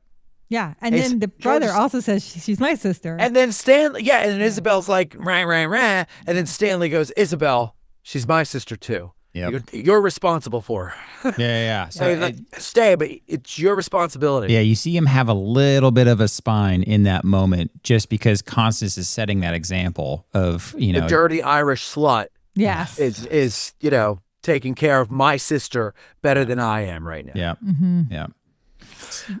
So takes care of her. Then we see Orry talking about trying to get George basically his money because South Carolina has seceded.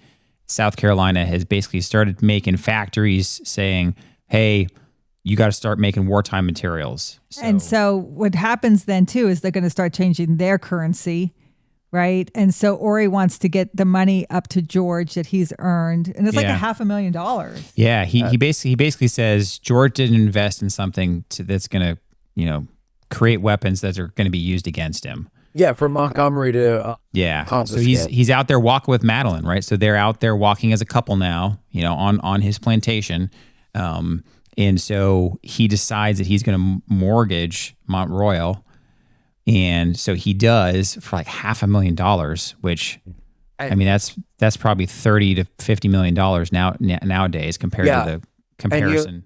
You're mortgaging it before you're going into a war that, of course, he doesn't know this, but is going to ruin your devalue everything. Yep. Everything. Yeah. And so you're taking out this loan. And but at the same time, he does know that. Yeah. He does know that. Like, he doesn't know exactly what's going to happen or how or when, but he knows that they're up against it. Mm-hmm. Right? Like, he's not for it. When he's on the train going up to see George with this money, and they hear about Sumter falling, and the Southern guys sitting across from him are jubilant over it, and they could tell by the look on his face that he's not. They go, "Are you a Northern sympathizer?" Mm-hmm. And he goes, "My sympathies are with the South, sir." But it means it in a different way. Oh yeah, it was saying, I'm sympathetic to the cause. He goes, my sympathies are for what's coming. Yeah. Again, that points to the acting in this. That the way, like just like you said, the way he said it, the delivery communicates what he's actually meaning, and you see that as the audience, and the other gentleman kind of give him this like weird look, right? Like what the hell is that supposed to mean? Yeah. A lot of people don't realize Patrick Swayze was only 16 when he did this role. I mean, the amount of maturity in his acting, It's pretty. It's or a 6-year-old. I was super impressed by him. I am impressed by him too. See, he's giving you this, I think, the more of the moderate, who's like, a civil war, we all lose. Yeah. We're all going to lose here, right? Yeah, and they even talk about a little bit later towards the end of this episode about they talk about that they fought in Mexico and that war is not a good thing. So he gets up there to Philadelphia. He makes it up to see George. He has to like disguise himself as a Northern sympathizer. There's some people that say like, hey, you might want to just keep your mouth shut because that Southern accent's going to get you in trouble, up here. Yeah, and they're from South Carolina too, and they give him a little ribbon to show. See, even back then they had AIDS ribbons. Yeah. So he comes up to see George and shows up and pops open this little suitcase with $500,000 in it. And it only looked like 30,000. Yeah. But then my next note, Fragilia. Yeah. Right. She's better. She's better now. She's better. and this actual note actually says, "Damn it, Fragilia." So this, I think, Fort Sumter. Now that's like just actually we see Fort Sumter happen April 12th. Yeah. 1861. So that's just happened, and tensions are high, and she knows they're out. The tensions are high. People are looking out there for Southern sympathizers. So she rallies a lynch mob. Yeah. She goes and rallies. She gets one of the servants. And she says, "Hey, don't ask me silly questions. Just go to this pub or whatever. Go to this, wherever she tells her to go, and tell them what I told you. Say exactly what I told you." Which you would think the servants would be like, "Don't do anything that crazy girl says. I know. She's nuts." And we just took her in. Yeah, I was thinking the same thing. I'd go, are these certain? Okay, Virgilia, and like shut the door and walk away. Yeah. They should have just gone. The realistic version of this would have been the servants going back up to like either the head servant or like to George himself and be like, "Hey, your sister just told us to go down to the bar and out you and Mr. Maine here," but that's not what happened. So No. Can we go back to the Fort Sumter because you're right, we passed that. Oh yeah. Yeah. Now you have to remember. These episodes were made to show on a television screen. Yeah. Okay. And they didn't have these big 65-inch television screens we have now. Maybe it was this big. I don't know if you could see me entirely, but 30 inches maybe. Yeah. Were they even 30 inches? I don't know. In the 80s, that'd probably be on the bigger side. Yeah, I had one of those wooden ones, right? That are. Okay. It was a piece of furniture that you needed 2 or 3 guys to move in, right? Yeah. Wood, it was stained. Yeah. The screen was inside, probably like this big, like a half maybe, right? And it was I don't know when they stopped using tubes, but I think it was still tube. No, I don't think it was tubes by that point. But anyway, the point is, it was not a big screen and the fidelity was not great. Yeah. You got to remember, folks, in 1985, a lot of houses are still getting their network television over the antenna. Yes. Yep. Okay.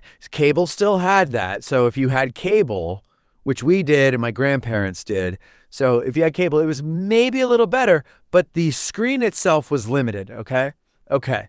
I only say that because when you watch this Fort Sumter scene on a 65-inch high-definition television, you realize that they're using miniatures and they're using camera tricks to make the miniature look larger. Yeah. And they're using slowed-down footage of small, tiny little like firecracker-type explosives. Yeah. I noticed that. To Fort Sumter, and it's terrible. Yeah.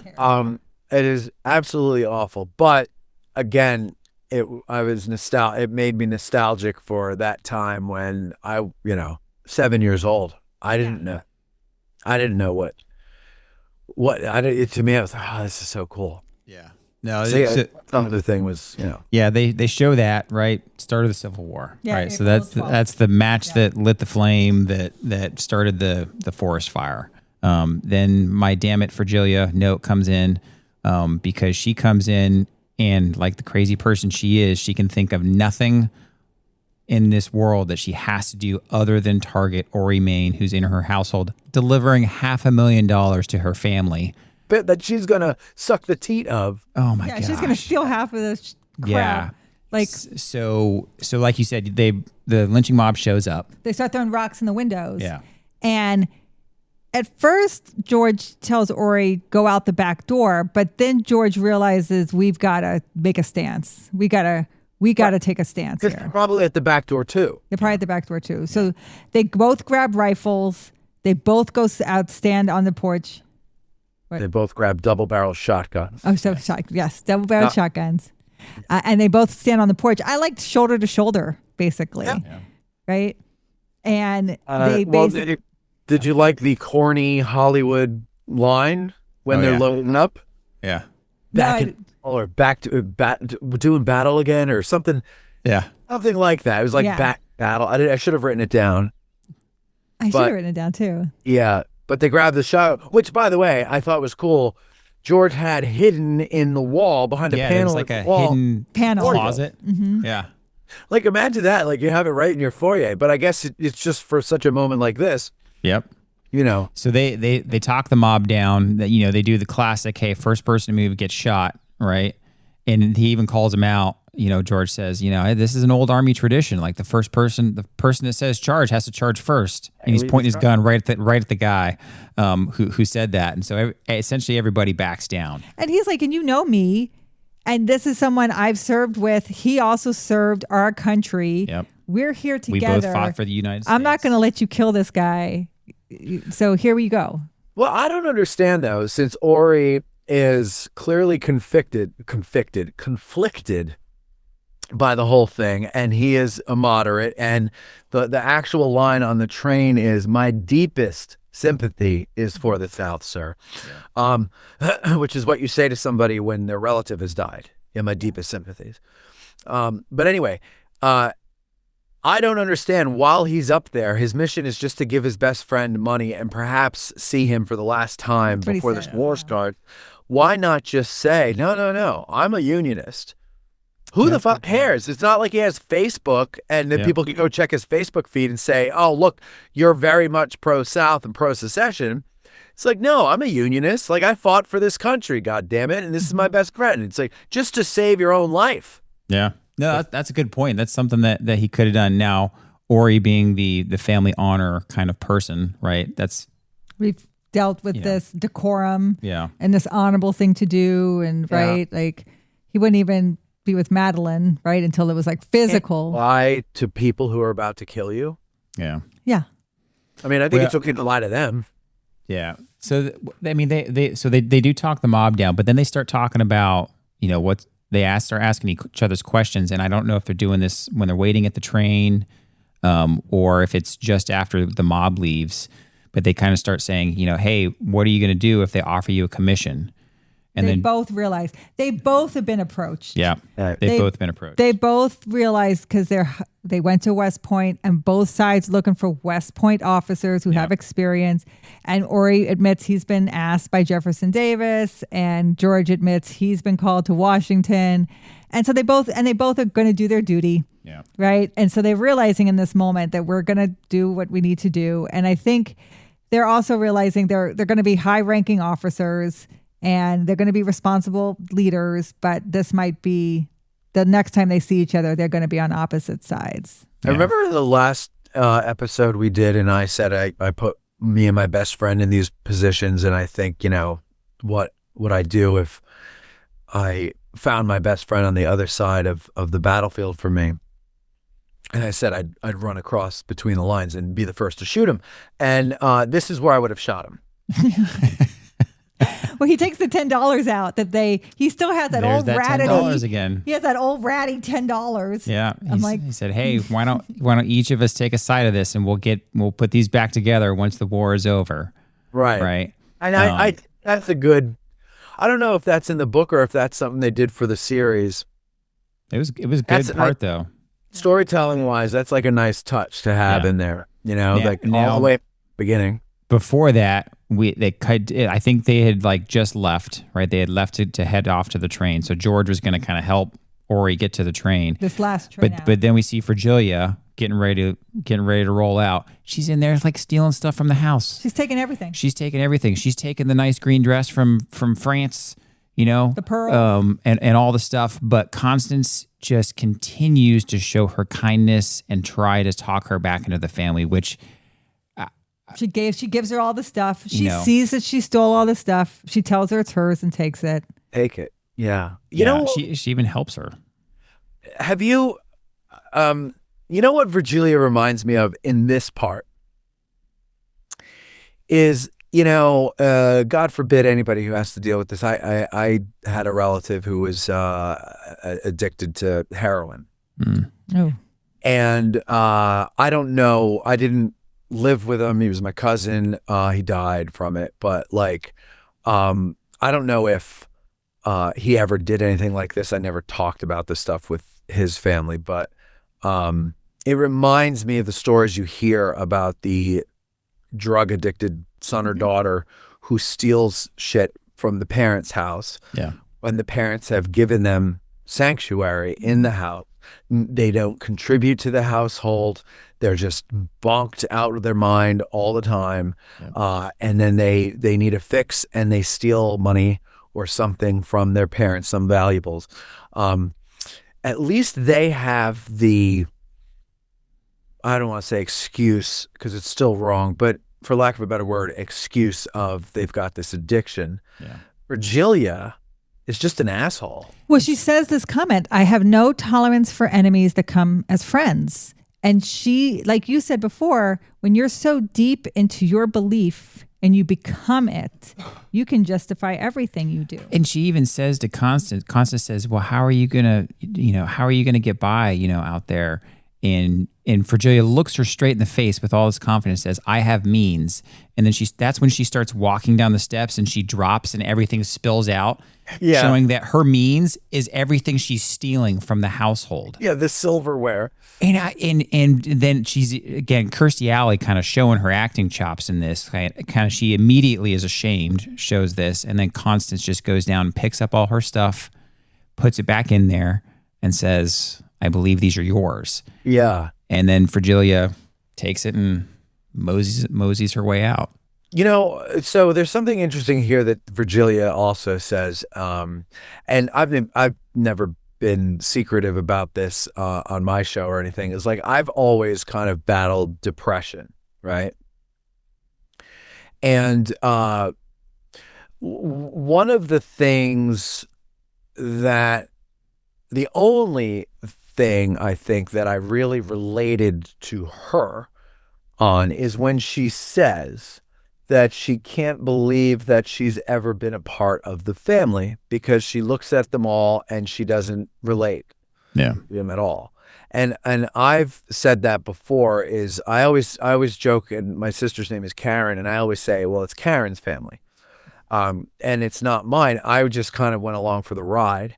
And it's not because they rejected me. It's not because they were mean to me. They were great to me. That they just never could relate to me, and I couldn't relate to them. We fundamentally didn't understand each other because I thought differently. Yeah. And not only did I think differently, but I had this depression thing, which they didn't understand when it really started to kick my ass in high school. And I didn't understand. I didn't have the words to express what I was feeling or thinking or whatever.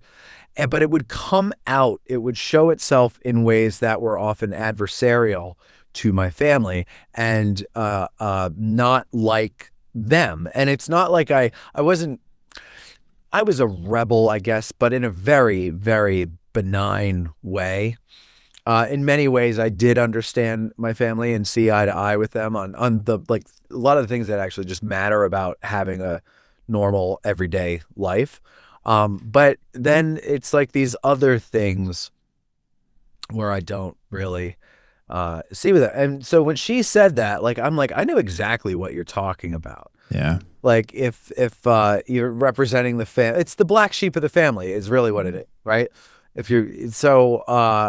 And that can that alienates you, and a weak mind will fall into the arms of an extremist group that is angry at society. And so you don't take it out on your family because you need your family still, but you take it out on everybody else's families in the rest of society. And that's why I think, like, I don't care which side of the political spectrum an extremist falls on, an extremist is the same brain regardless of where they ally themselves or align themselves. And it's an anger. And I'm telling you, I've known a lot of people my whole life who fall on one side or the other as an extremist. And if you can befriend them and really let them open up about their life and everything, you will find almost 9.5 times out of 10 that they did not feel understood or seen, or they even felt mistreated by their family.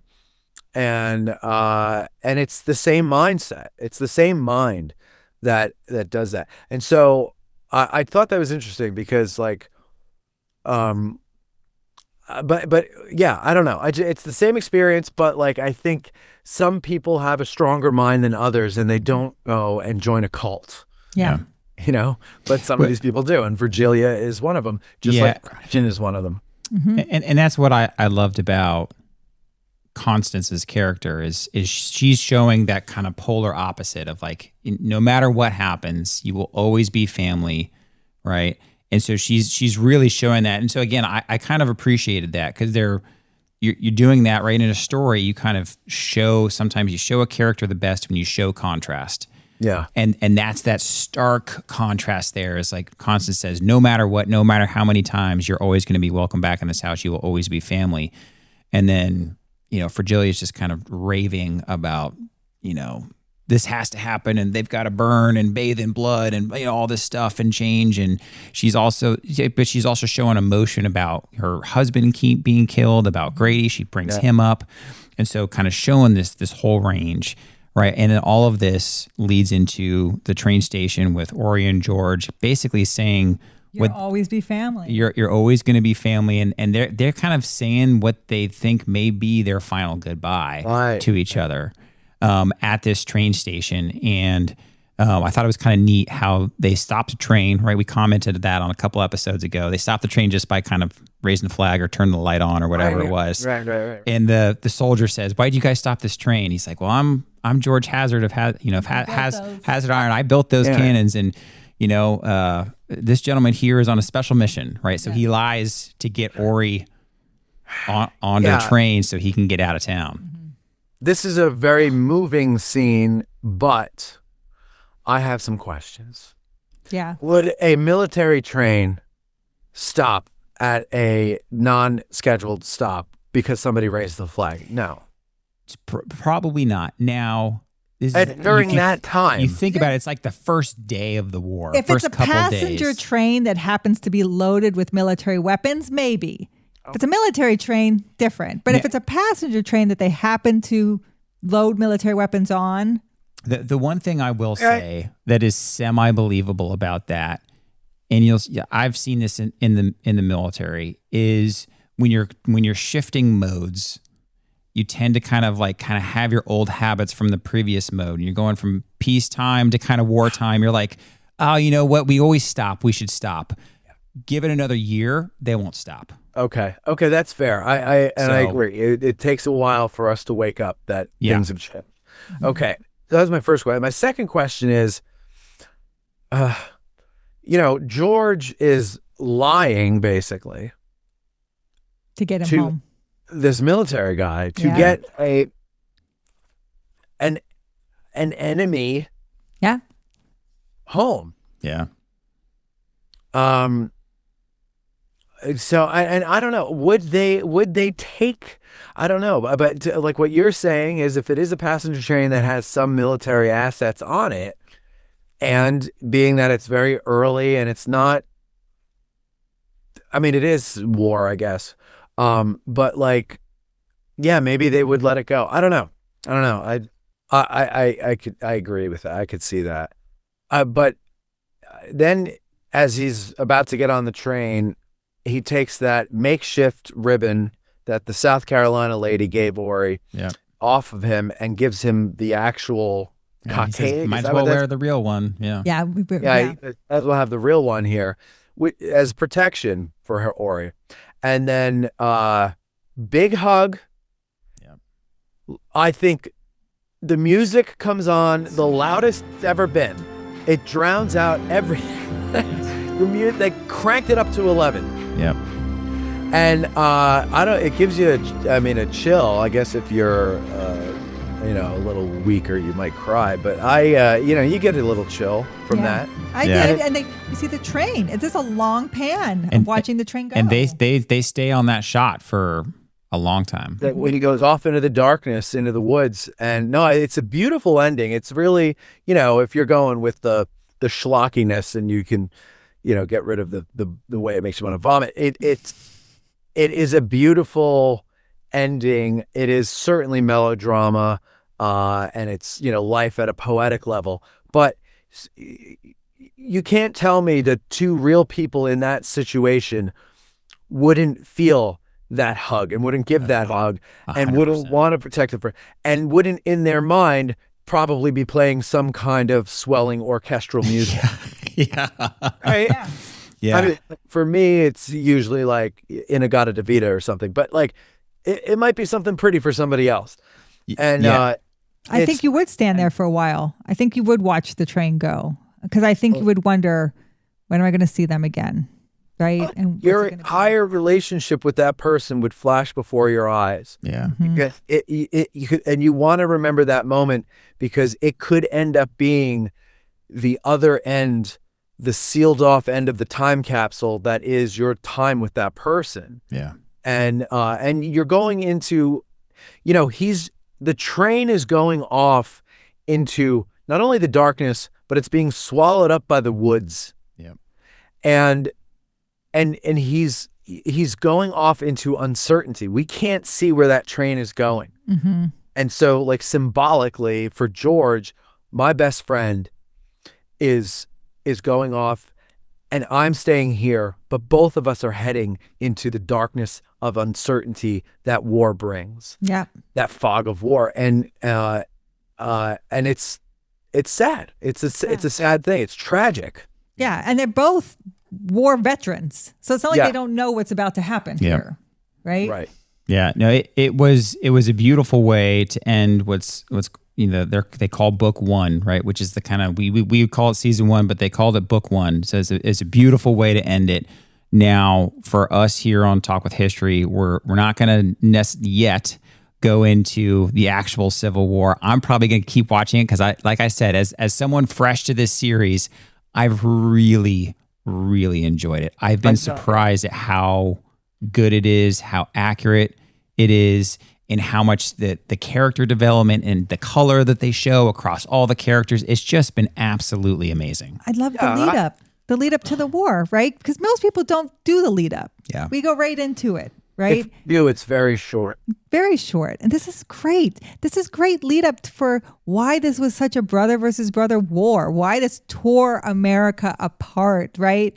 Why, when people always question when Lincoln, gave serenity, what did he give? Like forgiveness without malice. Why did he do that? Why did he do forgiveness without malice to the South? It's because you're going to see what's going to happen to our country here. Yeah. Yeah. Now, Matt, you have watched, it sounds like you've watched a few of the next episodes after this. So do you want to give the audience, if they've made it to part 3 of this series and to hour 2 of our conversation, do you want to give them some hints on what they could expect in book 2? Well, I will tell you that you will. Okay, first of all, if you're a Civil War nerd, you got to suspend all of what you know. Okay, if you're a Gettysburg a guy or gal, you have to suspend what you know about the battle. If you know the difference between California and the East, you have to just put that out of your head. Be prepared for some new characters. Be prepared for actors to change. Billy Hazard, for example, is played by Parker Stevenson, who ends up becoming Kirstie Alley's husband. Yes, wow. in real Yeah. life. Yeah. So that's one example there. Also, Isabel. There's a new actress who plays Isabel. Okay. Okay. And Patrick Swayze is replaced. No, just kidding. No, but okay. So Virgilia and Orry, Oh no. they bump uglies. No, they don't. This is later in the war. I'm not going to tell you where Virgilia goes and everything, but she is tempered. And Wow. her hatred for Orry is tempered. Interesting. And I found it to be very interesting when it happens because she becomes a nurse. Mm.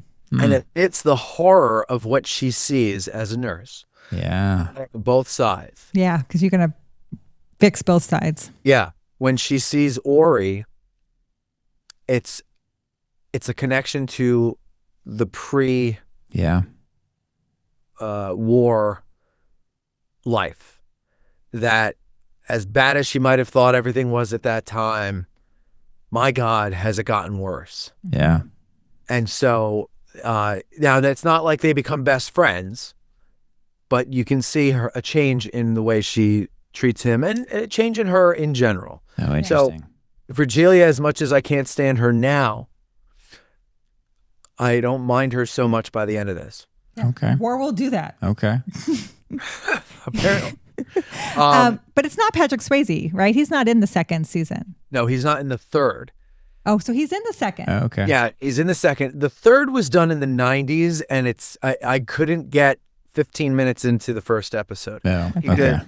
Because 5 frames almost, not really, but like 2 minutes into the first episode, Orry is killed Oh. by fucking Bent. Oh. Yeah. Bent. We're not going to bother with both 3. That's BS. Yeah, it's reconstruction, which is probably interesting, but there's no Orry. Yeah. Because you remember, by this time, Patrick Swayze, A huge star. big star. Big Yeah. star. So they couldn't get him, and so instead of replacing him, they just killed him. Okay. You're going to like the war part Okay. of book 2, which is most of it, right? If you can suspend what you Knowledge. Yeah. know. Well, I would say to anybody who's made it with us all the way through here, who hasn't seen it, which I don't know why you would have watched this if you haven't seen it, but I'm glad that you did. Go and watch it. And like Jen just said, the lead up to the war, Scott and I were joking, when are we getting to the goddamn war already? Yeah, right? But it really makes the war pay off. That lead up is so important because you have to understand what the any civil war does to a country. It rips families apart. Yep. And, that's what they really are focusing on there, but they're also giving you pretty good history. Yeah. They did. Oh yeah. You're getting the Mexican War in there. You're getting a lot of stuff in there, but you're growing up with these guys as they go through all these things together. And so I think honestly, I can't wait until we get to the war because I feel like this is like a major case of blue balls here. Because I was like, all right, let me get through all this shit so that we can talk about the war. Yeah. We really must do this sooner than later because it's going to kill me. We will. We will absolutely. I think, Scott, when you start watching the war episodes, you're going to be like, okay, yeah, let's do these soon. Yeah. So again, for our watchers and for our listeners, thank you for kind of hanging out with us and talking about the book 1 of 1985's North and South. This has been really fun. It was very fun for me having seen this because I am not typically kind of a history movie, TV series fan. And I really, really enjoyed this. And part of the fun was sitting here and talking about it with Jen, with Matt. Thank you again for joining us. Oh, but you guys, really, honestly, I don't get asked to go on other people's shows a lot because, I'm really hard to stand, but I appreciate that you've done this and we've had fun together doing this. It's been so fun. It has been a lot of fun, and I really hope your audience enjoys it. And I hope I wasn't too obnoxious by pulling you back to things that you missed, because no, I mean to them. I know you guys don't mind it, but like, to the audience, I really hope you do give North and South a watch and see what you can get out of it, and take our advice on it, and suspend disbelief. Yeah. So again, to our watchers and listeners, thank you guys for joining us. If you have not watched North and South, go watch it. If you have watched it, I recommend watching it again, because it sounds like Jen and Matt enjoyed it the second time around, even though the last time they watched it was, in their youth. But not only I would just say that I'm actually enjoying this. I enjoyed it more this time because I had to take notes and really pay attention. Yeah. And then that made me realize the good parts of it. Yes. Yeah. And I could understand it. I understood what was going on. Yeah. You actually understood what was going on, which is what we do here on Talk with History. So again, thank you again to our audience. And we will talk to you guys next time. Yeah. Thank you. Bye, everybody.